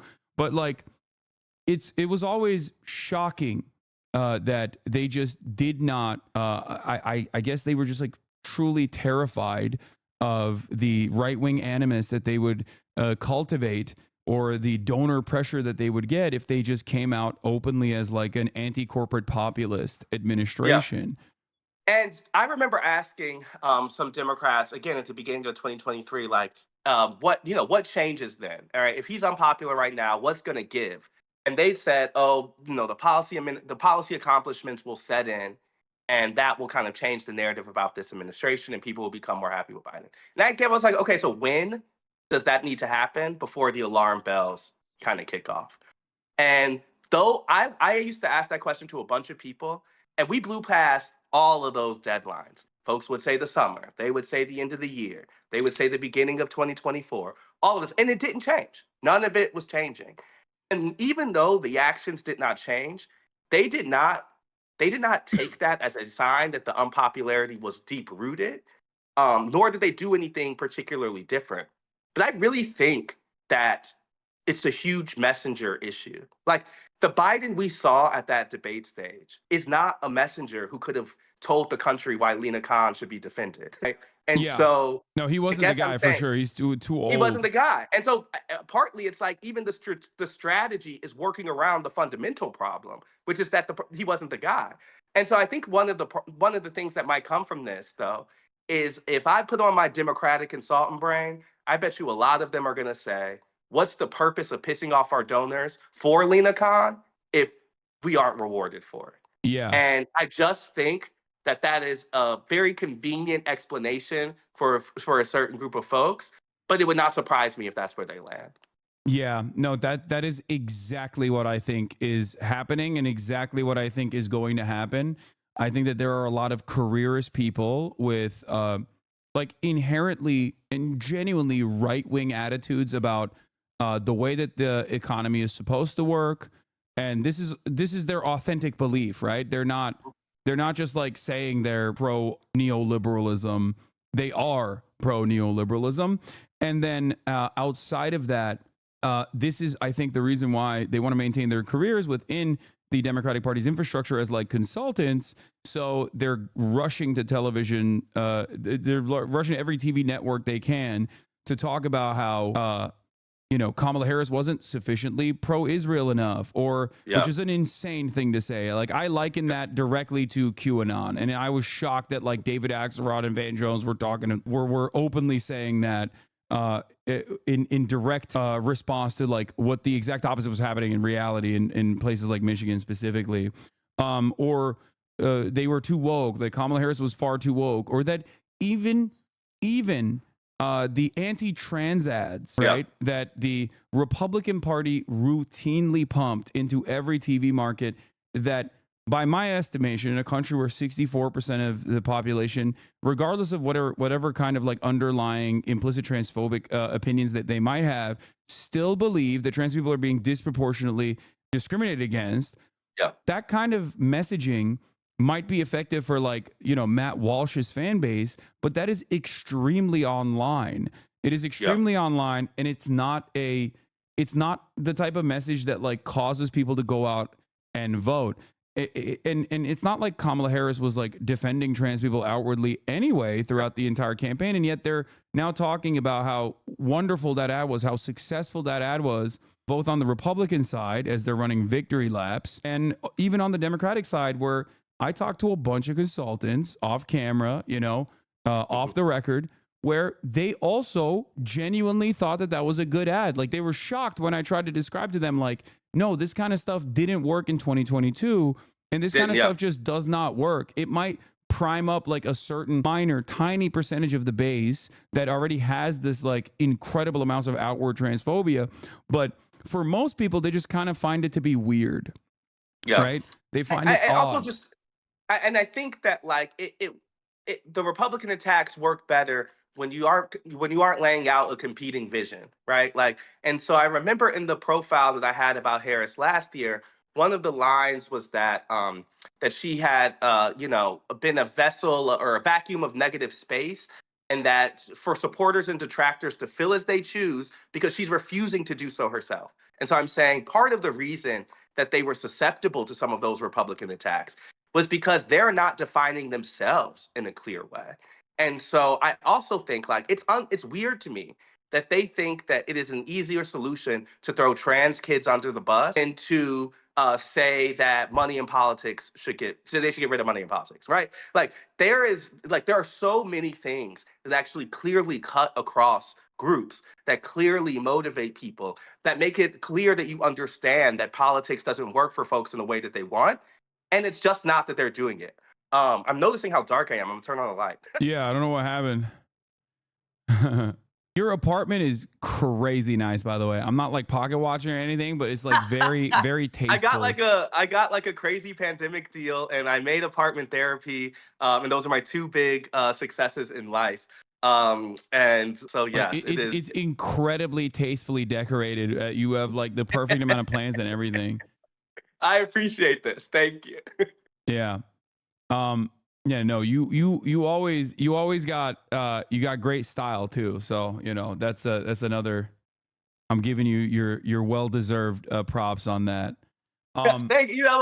It's been a wild one, but I feel like really completed by the end of this year. Like, I think that we've been on this journey, and one of the things that's been hard is like I don't know how to cover politics without being out in the world. Yeah. And so like I remember after the last 2020 race, I came back and I was like, oh, I haven't spent any time at home. I want to have a real apartment that reflects my taste and interest. Like, I'm going to make an intention to do that. But even this time around, like, I frankly was on the road all the time because I think, to your point, like, it's impossible to really get a sense of the way this stuff is landing without being there. And I just think the disconnect between campaigns and DC and parties is so big right now that, like, I would it requires travel. For me, it like requires, if you're going to do it in a journalistic way, like it requires getting that kind of direct sourcing, because the assumptions of what is hitting is becoming like it's worse and worse. Like, in my opinion, like, there should not be that many reporters at a campaign event, you know? Yeah. Like, you, at this point, you know, the people coming there are a very specific type. You can get the message from watching television. Like, the amount of journalistic energy that goes to following the candidate every place, we know is not predictive of result or anything like that. Campaign stops don't even show that. And so I just think that one of the things that has been a lesson I've taken, and I think a benefit of like a newspaper, is a belief about being out in the world. And I think it's really served our work. Yeah. There was a couple things. I don't know how much time you have. It's always wonderful to have you. I can do a couple more minutes. Okay, perfect. So there was a couple other things that I wanted to talk about. So one of the things that a lot of people do is like point to correct analysis, but I think they end up missing the broader picture. And the correct analysis on this campaign, outside of like Biden, offering the worst possible situation to an incoming campaign that was supposed to replace him in such a short time frame with Kamala Harris, was also the obvious reality that Kamala Harris is a black woman in a country that is, of course, still very much racist and sexist. And while that is a real issue, right? While that is certainly going to be a hurdle that the campaign must clear, I was of the mindset that the way to clear that would be by becoming an authentic and earnest communicator who could present themselves that way, and also make up for it with like decent policies that meet people where they're at, including the economic hardship that they were experiencing. And we've talked, of course, about Kamala Harris's opportunity economy narratives, or how much she loves small businesses, and how she was going to offer $50,000 in tax cuts to small businesses, to new startups and whatnot, and how I think devastatingly bad of a message that was. But one thing I wanted to ask you is, like, do you feel like people are missing the forest for the trees here, where they are focusing on the obvious like racist and misogynistic tendencies of the population? Because like what frustrates me about that argument, and I hear this, like there was a community member earlier today talking about how like he goes to Howard and his classmates are like devastated, and they are repeating this as well. And I have black content creator friends in this space who are very progressive, who are also focusing on this. And the thing I don't like about, the thing I worry rather about this narrative festering is that the solution then is to only run a white man. And I think that's silly. Like, I don't think that, that we should be shutting off like potentially black or brown women from their political ambitions of running for the highest office, specifically because like, oh, sorry, we just have, America's just like too misogynistic, too racist. So I wanted to hear what your opinion on that is. Well, first thing I think about is back to the 2020 primary, and this stuff does have big impacts because the lesson of Hillary Clinton was so taken as one of sexism. Clearly, I remember in that primary when people talked about electability, they were really just talking about white madness. They were just talking about that the only candidate who could eventually go up against Donald Trump would have to be someone who, when they would say electable, they really meant white guy. And like that helped Joe Biden get the nomination for sure. And I think partly folks aren't really seeing, to your point, how that narrative puts those people in a box. And so we're not thinking about Hillary Clinton, or we're thinking about Kamala Harris. We are just thinking about them through their lens of identity. I also think the map is too broad and sweeping to really say it's just one thing. So like, in the same way I wouldn't just say it's racism or sexism, I wouldn't say it's Latino men, or I wouldn't say it's white women. I wouldn't say it's black men. I think it's all the above. I think that there was a drop off from the administration that cut across so many groups that you can't really just say it was one of those things. But when I also think about my own reporting, we did an episode of the show that was about young men and Gen Z. We went to a University of Wisconsin football game, and we talked to all of these tailgating young men and women about the gender gap and how they're thinking about the election. And one thing that was really clear to me, and I think you've talked about this before, is a group of young men who are increasingly in an ecosystem that talks to them about masculinity from this right-wing lens. Yeah. And so you would have these guys. I mean, one of these guys was like, oh, I logged on to X yesterday. And he was like, I had to delete my account because every time I get on, I'm just pushed these messages. He was talking about this anti-circumcision ad being his last kind of straw. And he was like, I'm sick of this, right? And then there was a bunch of An other guys. honorable cause. We are activists in this community. And there was other guys who were talking about how Donald Trump was this model of masculinity, how, all of the kind of businessman success things, but also just like the fact that he pissed women off was an attractive quality to them. There was a guy who told us he thought a woman should be president because he thinks that men built the country, right? And so I think that if the place in which I saw it matter most clearly in results is that there is very clearly a shift among young men that brought them closer to a Republican Party. And I think a lot of that language has been based in the kind of Me Too backlash, has been based in the kind of traditional masculinity return. And they would talk about how they found the left and liberals to be framing masculinity as toxic. And that came up and that type of thing. And so that makes me think there is certainly an impact obviously to sexism. There's certainly an impact to a lot of the messages about gender that have filtered down to those people in particular. But I don't think it's true to say this is the reason why she lost. And to your point, I think in saying that, you actually create the conditions for those type of people not to be able to win again. And I think that's really dangerous. I just think I don't think the lesson of 2016 and 2024 is that a woman can't be president. But I do think a lesson is that, there are ways in which identity matters in politics. And I think that we know that, But I would say in just the ways that Harris and Clinton have lost, we've seen women win, historic races in a lot of other places. Yeah. And so I think there's a Democratic bench that I remember talking to Elizabeth Warren about this. She was saying that the benefit that younger women in the party have is that there are so many of them, they're not forced to fit into a mold and that they are freer to be themselves. And I think that type of authenticity matters as they come up. And so we're still dealing with politicians at the presidential level who have been shaped in the mold of the Clinton era, shaped in the mold of the early 2000s, and I think the people coming up are post-Trump and they behave and they go about things in a different way. And I think that matters a lot. One thing I would say is I haven't told you the story, but Kamala Harris's second debate in the presidential race in 2020, the debate after she kind of went at Biden for busing, she was a total different person. She was and it was kind of weird. Everyone was like, wait, she just went at him last time. Now she's super jokey and smiley and all this stuff and was not going on the offensive altogether. And I remember asking her consultants whoa, and campaign people what was that? And they told me they were fearful about her being stereotyped or kind of branded as an angry Black woman, as a hard-charging Black woman. And one of the things I thought at that time, and I still think now, is there's ways that those kind of consultants can presume you have to be and take you away from who you are. Because if there's anything I know about Kamala Harris, it's that she's a fairly direct Black woman. She's a hard-charging Black woman. That's a prosecutor. That's actually the times in which I think she makes the most sense. You can see that on the debate stage.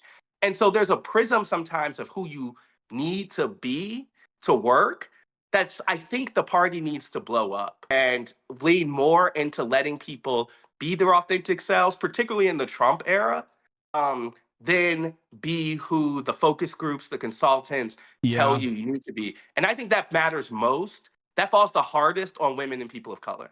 They will tell them that certain parts of their identity are incompatible with the electorate, when I honestly think the electorate is more willing to forgive people. Not forgive is not the right word. The electorate is more willing to accept people who they have a clear sense of who they are. Yes. I'll give you an example. Tim Walz. Tim For Walz, sure. when Tim Walz has a noticeable market difference when talking about offering healthcare, paid family leave, fixing the housing market versus when he's talking about foreign policy and is like nuclear first strike, letting Israel nuclear first strike Iran, or even when it comes to immigration, like you can tell that is him trying to communicate what people have told him to say, and the passion isn't there, and it takes away from his authenticity, which has caused him to be such a fantastic communicator of even Kamala Harris's policies overall throughout the entire campaign trail. And this is a guy who does have a pretty solid anti-war foreign policy record in Congress. So I think when you think about that, it's very obvious, like exactly what you're saying is happening to every single person within the Democratic Party, where they're like, do not say anything out of step, do not say anything out of line, or if you do have an out of line moment, it has to be like, clearly focus tested. I was thinking about the I forget the person's name, but the big federal execution that took place a month ago, and how Kamala Harris, one of the things that has been most clear through her career is that she was anti-death penalty. She was anti-death penalty like before kind of the prosecutors of that type were. She took a lot of political heat for it. And then you're running for president in a moment where people are trying to get a sense of who you are, and you don't say anything about it as the party's removing anti-death penalty language from the agenda.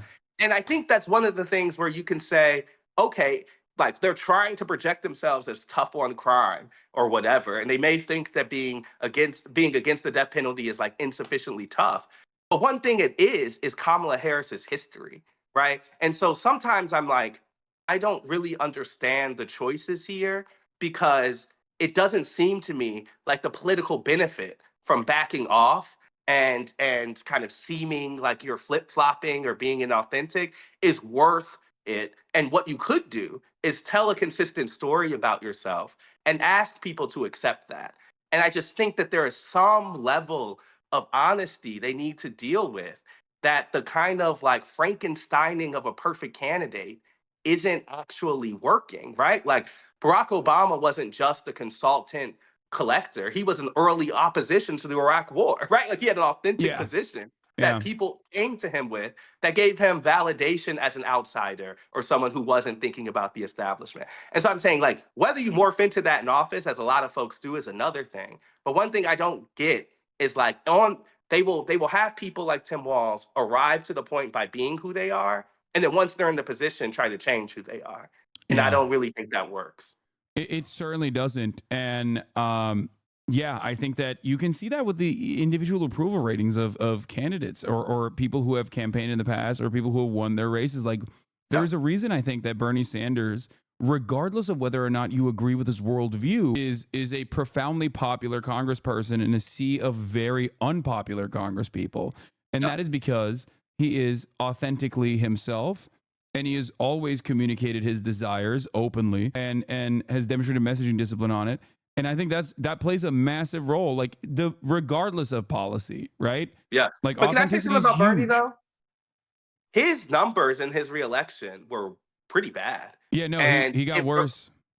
It reminds me, though, of how age can complicate some of this stuff. I think it's similar to a story of Biden, where you can be consistent. I think Biden actually had a record of consistency that most Americans felt they understood in terms of bipartisanship and such. But there is something about hanging around the party, hanging around the bar a little too long, you know, and people wanting something else. And so I don't know, Bernie's going to win in Vermont until he decides not to. Yeah. But I did find that drop off interesting. He underperformed. He underperformed Kamala Harris at a time when like everyone else under Bernie's wing, like the Bernie-crats, if you will, overperformed the top of the ticket. Right. And so I don't think that's a belief problem for him. If I could bet, I bet that's an age thing. And I think that is a reminder of the problem with Joe Biden is like it can become a filter for people, and then it becomes the most important thing they care about. And so that's the ways I think like a more like healthy or responsive party, particularly at the top of the ticket, has to recognize those type of things and at the minimum directly talk about it. Like remember the week after Biden's debate when he was actually trying to say, I lost the step, or like, I might do this, but I still whatever. that could have been a premise they were working from a long time, at the minimum of talking to people about the thing that they care the most about him. And they took the opposite route, which was to kind of wave their hands and pretend it wasn't true. Yeah. One final thing before I let you go was something that I thought was really awesome that you openly stated on the Daily, when you were on the Daily, when we talked about the demographics of destiny being like an inherently racist concept that like liberals also believed, and that it was just patently untrue, and this election like has openly shown that reality. And I personally really appreciated that you were like, no, it's just racist. And they try to give you an off ramp there to be like, what do you mean by that? You're like, no, it's just racist. And I think that also plays into like the mindset of the liberals in general. I do feel like there is an inherently reactionary way that liberals approach politics. And it's not reactionary in the same way that like conservatives are, right? But it's still ironically reacting to conservatives being reactionary and then retriangulating off of what they're saying. One example that I saw was when Tim Walz was chosen as the vice presidential pick. Republicans immediately were like, "Oh, you guys are so stupid for doing this. Like, you're done. Everyone is going to think he's a radical communist. Like, we got him." And it's because they genuinely believe that. They genuinely thought that like someone like Tim Walz would be considered too radical, right, for the national campaign, which is ridiculous. And I saw Democrats also respond in almost a similar manner as well, where they were like, "Yeah, maybe we did mess up by having this like radical guy." And I think Democrats really need to stop talking to or hiring Republicans, because it truly changes the dynamic of the party itself. Like all of this like Lincoln Project stuff, sure, they're like old school fighters or whatever, and they might have been profoundly successful when they were working with the George W. Bush administration. But like, I think that the entire consultant class to a certain degree has been almost completely captured by former Republicans. And you see the ideological remnants of that within the party's messaging, where what they're choosing to omit, and how consistently they run scared, and how consistently they try to detangle or decouple Republican voters in the suburbs and pull them away from the Republican Party's base of support. And I think that there is not only obviously this racial depolarization that clearly happened even in 2016 to a certain degree, and has definitely happened this time around. It frustrates me that the Democratic Party is not looking at the warning signs of their like normal base and just simply relying on Latinos will always vote for us because the other guy's racist. Yeah, I mean, Republicans do not care what Democrats say about them. They are completely disconnected from the idea that what Democrats say about what they're doing really matters. And one thing Republicans is work from the premise of their most loyal supporters and basically dare the soft R's to leave them, right? Yeah. So they will dare Nikki Haley voters to go vote for Kamala Harris and function, and this is obviously the big impact of the Trump era, and reflect the message and live in kind of the language of their base. The Democrats do not do that, right? Like they work kind of from the opposite premise. They tell the progressives to like, get the fuck out of here. They tell their base to suck it up for the purposes of appealing to others.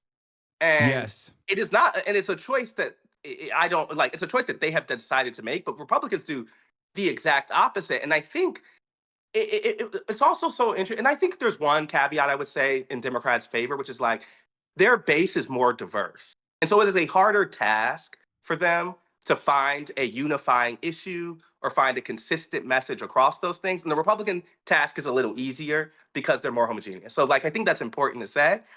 But to the point about diversity and the kind of assumptions of demographic destiny, like the reason I called it racist, and I believe that, is like, what have we learned over these past 8 years? That Black people also have class concerns, right? Like Yeah. that Latinos, like their country of origin matters. Like Yeah. that, like all of these things are not actually that revelatory, like the revelatory. Like they are actually kind of basic understandings Yeah. of how folks function. And so when we thought about a diversifying country, why did they assume that all those people come here would work in a very specific context? I have some guesses. I really think that Democrats, like my theory here is that Democrats' relationship to race has mostly been defined by African Americans and by a kind of Mexican transition in California. Yeah. And because those groups are uniquely American, frankly, and uniquely invested in kind of political structures the way they are, and uniquely democratic, they took a lesson from those people and said, of course, if there's more Black people or if there's more Latinos, they act like these two groups. Yeah. When, of course not.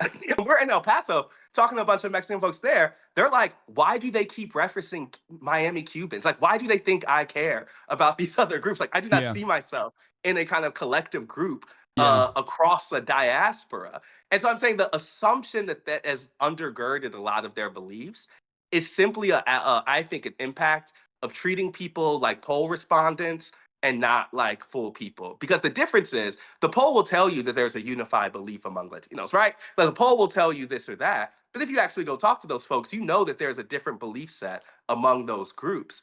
And so, of course, a diversifying nation means different ideas. Like, of course, more Black immigrants will think differently about politics than African Americans who have been here for 100 years, right? Like Yeah. the idea that stuff is a surprise to Democrats just shows how distant they were and how much they took those new arrivals for granted. Because I think for everyone who knows those communities or has been around those communities or grew up in one of those communities, that's a baseline fact. That's a very like normal way to understand things. And so like the only way that like I see that as a new lesson they're learning from Donald Trump beating them twice is their own racism clouding their ability to see that. And so that's why, and, it's funny because I think sometimes, particularly in like white liberalism spaces that often the New York Times can be reflective of, there's an uncomfort with naming some of that. And I think that it's important to say, because it wasn't, I think Republicans, a big change in Republicans from 4 years ago to now is they know now they can pick off some of those voters, right? Like they used to think that those demographic destiny would make them a toast party, that they could never win. Yeah, because they're racist too. they're right? outwardly And racist. then they realized, and between then and now, one thing that they were telling us in Georgia was like, oh, we don't have to change our message to win these people. Like we can actually bring our message to them. And I think Democrats just weren't ready for a Republican message that wasn't fearful of those people, but targeted them. Yeah, and it's interesting because like it is inherently white nativist sentiment expressed in a way to present like economic change. It still responds to the economic issues that people are facing. So there's a class component associated with it, but it's actually like inherently a racist, non-class based way of dishing out violence towards a group of people. And it is very revelatory because like with the Haitian migrants with TPS, which Donald Trump himself had actually offered Haitian immigrants as well, and actually re-upped on his way out for Venezuelan migrants, which he shits on now, was this idea that like they also recognize that TPS means proper paperwork, so they're technically not undocumented immigrants, but they communicated about them as though they were, and I think that directly says like, oh, you just think everyone that is an immigrant in the country, paperwork or not, is undesirable and shouldn't be here, and that regardless of that underlying sentiment, Republicans realize that they can still be like, oh, you know how we're going to fix the housing market? We're going to deport 20 million people. You know how we're going to fix the economy? Deport 20 million people. Deport 20 million people over and over again.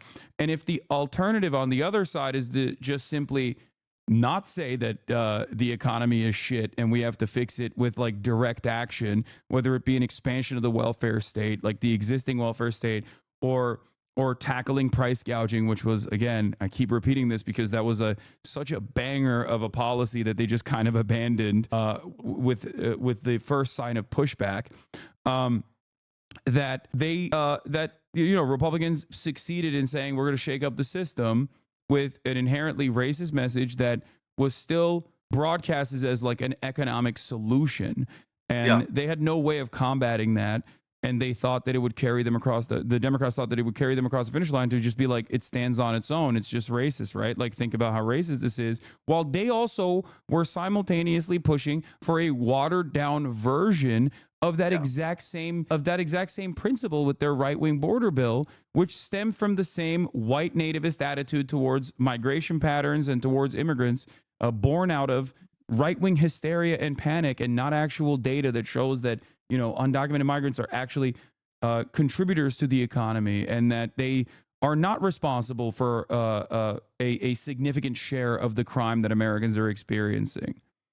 I think you called this out really early, but when Democrats have ceded a lot of the ground of this race to Donald Trump's issue of choice, right? They did not stand on the stage and say, what you are doing about immigration, what you're talking about migrants is not factual, and we think that they are contributing, whatever. They were saying, yes, there is a problem. We're just better folks who will be a better solution to the problem. And what they did in doing that, I think, was put the race on terms Donald Trump was most comfortable with. And that was certainly a choice that they made. And I just don't, I guess I'm just like, they have to ask themselves whether they want to be a working class party or not. Because if I think about the issue that does crawl across their very diverse base, it's money in people's pockets. Yes. Do you want to go up against right-wing, pseudo-populism with a left-wing pseudo-populism? Or do you want to try to do some version of racial, gender, sexuality, kind of identity markers, and try to calm people together on cultural issues? And I guess to me, they have shown that latter is ineffective. What I don't know is if they're frankly willing to try a version of the former. I don't know if that's what they want to do. And so I think that's what the fight that's going to play out over the next year or so. Because I remembered in 2017, after the first shock of Trump's victory, there was so much debate between Democrats about race versus class. And frankly, I think kind of race won in their message that they ended up saying about Donald Trump, right? Yeah. We hear a lot more about white supremacy. But what I think this election shows is the kind of futility of that debate in the first place. It's both. It's always both. It's always and not or. And so they clearly have to find a way to not only speak to people's concerns about, identity in the broader sense, but actually speak to the things that folks are voting on. And they're clearly prioritizing things like the economy, things like money in their pockets. And I think that is a lesson they can take from this week, because that is across racial groups. So if I'm a Democrat, anyone engaging in a kind of it's all race or it's all one thing is not really that serious. Yeah. You can't look at that map and say it's all one thing. Yeah. And they have to come up with a message that cuts across more of those groups. And I don't see how they can do that without it being kind of, populist driven. I think that there is an avenue here, which someone who I never would have considered being in agreement with myself, David Brooks, even openly recognized. Your colleague David Brooks at the New York Times wrote about the left-wing populism and its necessity and the way that the Democratic Party communicates about things going forward. Now, the wrong lesson to learn here is to abandon marginalized groups in its entirety and then outwardly communicate anti-trans messaging because you're in a panicked state, or just being racist yourself. And that I'm fearful that is the lesson that the Democrats are learning. The right lesson is to still be an uncompromising defender and find ways of deflecting the attention when Republicans try to constantly pick apart the, trans panic button, constantly hit that trans panic button. You're like, you don't care about this, and neither do I. These people are our neighbors. You're being fucking weird and gross. Shut up. This is not going to put food on your table. And I think Bernie, while I do have my disagreements with Bernie Sanders, I think that one thing that the Democratic Party broadly, and the media as well to a certain degree, did was they kept talking about his policies, his universal policies, and his left-wing economic populist messaging as though it was like all lives mattering, Black Lives Matter. And I thought that was like very cynical. Maybe some people genuinely believed it, but it was very frustrating because like racial violence oftentimes is dished out on the boundaries of class.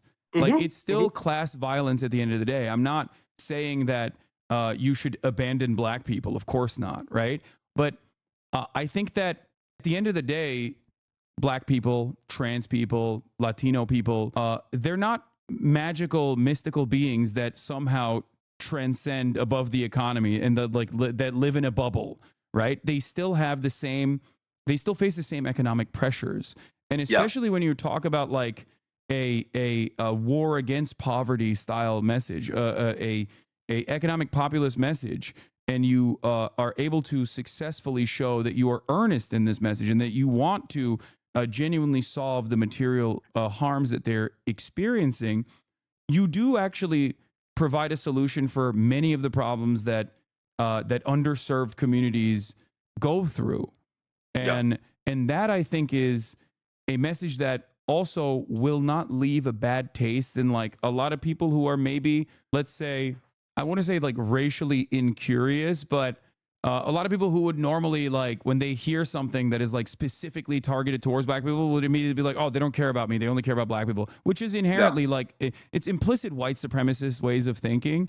But I think it's like baked into a lot of people's minds because we do live in a white supremacist nation at the end of the day. I mean, its fundamentals are white supremacists, and you see that racist attitude still in every orifice of society and all of our systems. So I think that, like I'm saying, the left-wing populist economic message would not only solve a lot of the underlying problems that every marginalized population experiences, but it's also a very successful method in maybe bringing back some people who automatically feel a level of resentment that whenever you go through the Democratic Party's the way of communicating these problems, like, oh, how are we going to win back Black people, Black men specifically? Or we're going to protect Black men's crypto assets if they've graduated from HBCU and have 3 years of work in an underserved community. It's like that's the most insane thing I've ever heard in terms of like any kind of policy. Like that is, it's just, I don't understand. Like, who is this for? Is what I always ask.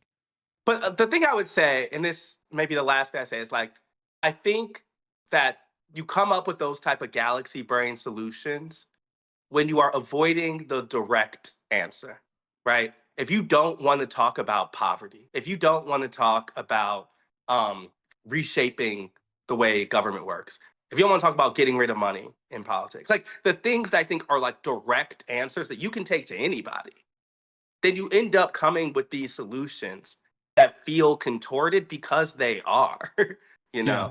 And I think that if there is something I expect, like, I think that like a person, and I think Bernie's an imperfect messenger on this because I do think he has some uncomfort in people of color spaces. I've seen him in there, and you can tell this is a guy who spends his time in Vermont, right? So I'm saying, like, I think the next version of that, or a better example, because I've been with Rashida Tlaib a couple times in Detroit, and that is someone who I have seen take the same message to every corner of her community, and it is very clear to me why they can't beat her in that district, because that's someone who's been consistent, that's someone who's been authentic, and has taken the same message to lots of different types of groups. And I remember her saying, and this was the time when it was her first run for the race, and it historically had been the John Conyers seat, a historically Black seat, and all this stuff. And she was getting all these questions about, is she the right person to hold that seat? And I remember her saying, like, the legacy of John Conyers is justice, is fighting for people, is uncompromising, willing to say what you believe. It's not just being Black. And those are the type of things I think sometimes Democrats need to see and be willing to kind of stand 10 toes down on a belief system. And I think there are a lot of examples to say that voters will reward you when they feel that level of consistency. And so like they have tried to run the Black woman's city council president. They have tried to, folks have tried to kind of do that there. And I always remember saying to people, I'm like, I'm not saying I don't know if it'll never be successful, but I know that woman, I know that she has like real roots in that space. Like those folks love their congresswoman. And like, that's the work that you got to do. And I think that sometimes there are, particularly when we think about progressives or things like that, there is a faux choice that folks present to say, you can't go to the old Black church and talk about a war on poverty. And I'm like, who says that? That's not true. Okay, the only people that say that have never been to a Black church in general. So because you go there, you're presuming something that I don't think is real. And so like I imagine that whoever is the standard bearer for this next version of democratic populism will understand that and will be much more like the type of politicians you've seen coming up than I think the type of politicians who we've had at the national level for a while, whose thinking is still based in a kind of 90s, early 2000s, at minimum Obama era style of racial politics. Yeah. Astead, thank you so much for coming on. I know I said a couple more minutes, and I just kept you here for like another 40. But this is always a delightful and very enlightening conversation. Before you go, where did you get your shirt from? Because one, there's a lot of Spurs haters here. Oh no, I haven't seen the chat. Yeah, I did put it on thinking like, let me rep Spurs on this moment. I got the shirt from like a very well targeted Instagram ad, and which is a horrible answer. But, like if there's one thing I'm a stand on, it's both my journalism and Tottenham. So might as well roll with it. Yeah. So if people wanted to figure that out, and also apparently I'm not a Galatasaray fan by lineage. I guess like my family's Fenerbahce fans. I don't really care about football or soccer that much, but apparently Galatasaray ripped. Yeah, apparently Galatasaray took out your mans. I yesterday I slipped from the office and watched that loss at a bar in person. So yeah, a very unsuccessful trip to Turkey. All right, well, thank you so much, Astead. What do you want to promote before you leave? What do you want to promote before you leave? Where can people find you? Well, the run-up is in its last couple episodes. That's the podcast that we do for the New York Times. So follow me on Twitter or Instagram at Astead, ASTEADWH, which is not stand for White House. It stands for my middle and last initial. I'm going to figure out what I'm going to do next. But I really like doing this, so let's keep on. Let's do it again. Absolutely. Thank you so much for coming on. Cool. See you later. It was Astead Herndon, everybody. One of my favorite guests. Always a fantastic contribution to the stream. He's great. Look, one thing that I have noticed in my own personal experience is that I love talking to journalists that are constantly roaming the United States of America.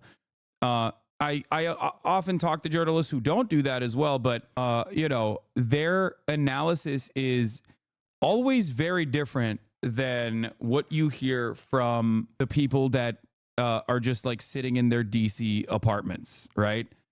Dave Weigel is another great example. Donny O'Sullivan is another great example. Like, these are the guys who are on the front lines, and I think that those communications that they have with real Americans, that offers them a different kind of insight. Damn, this guy's good.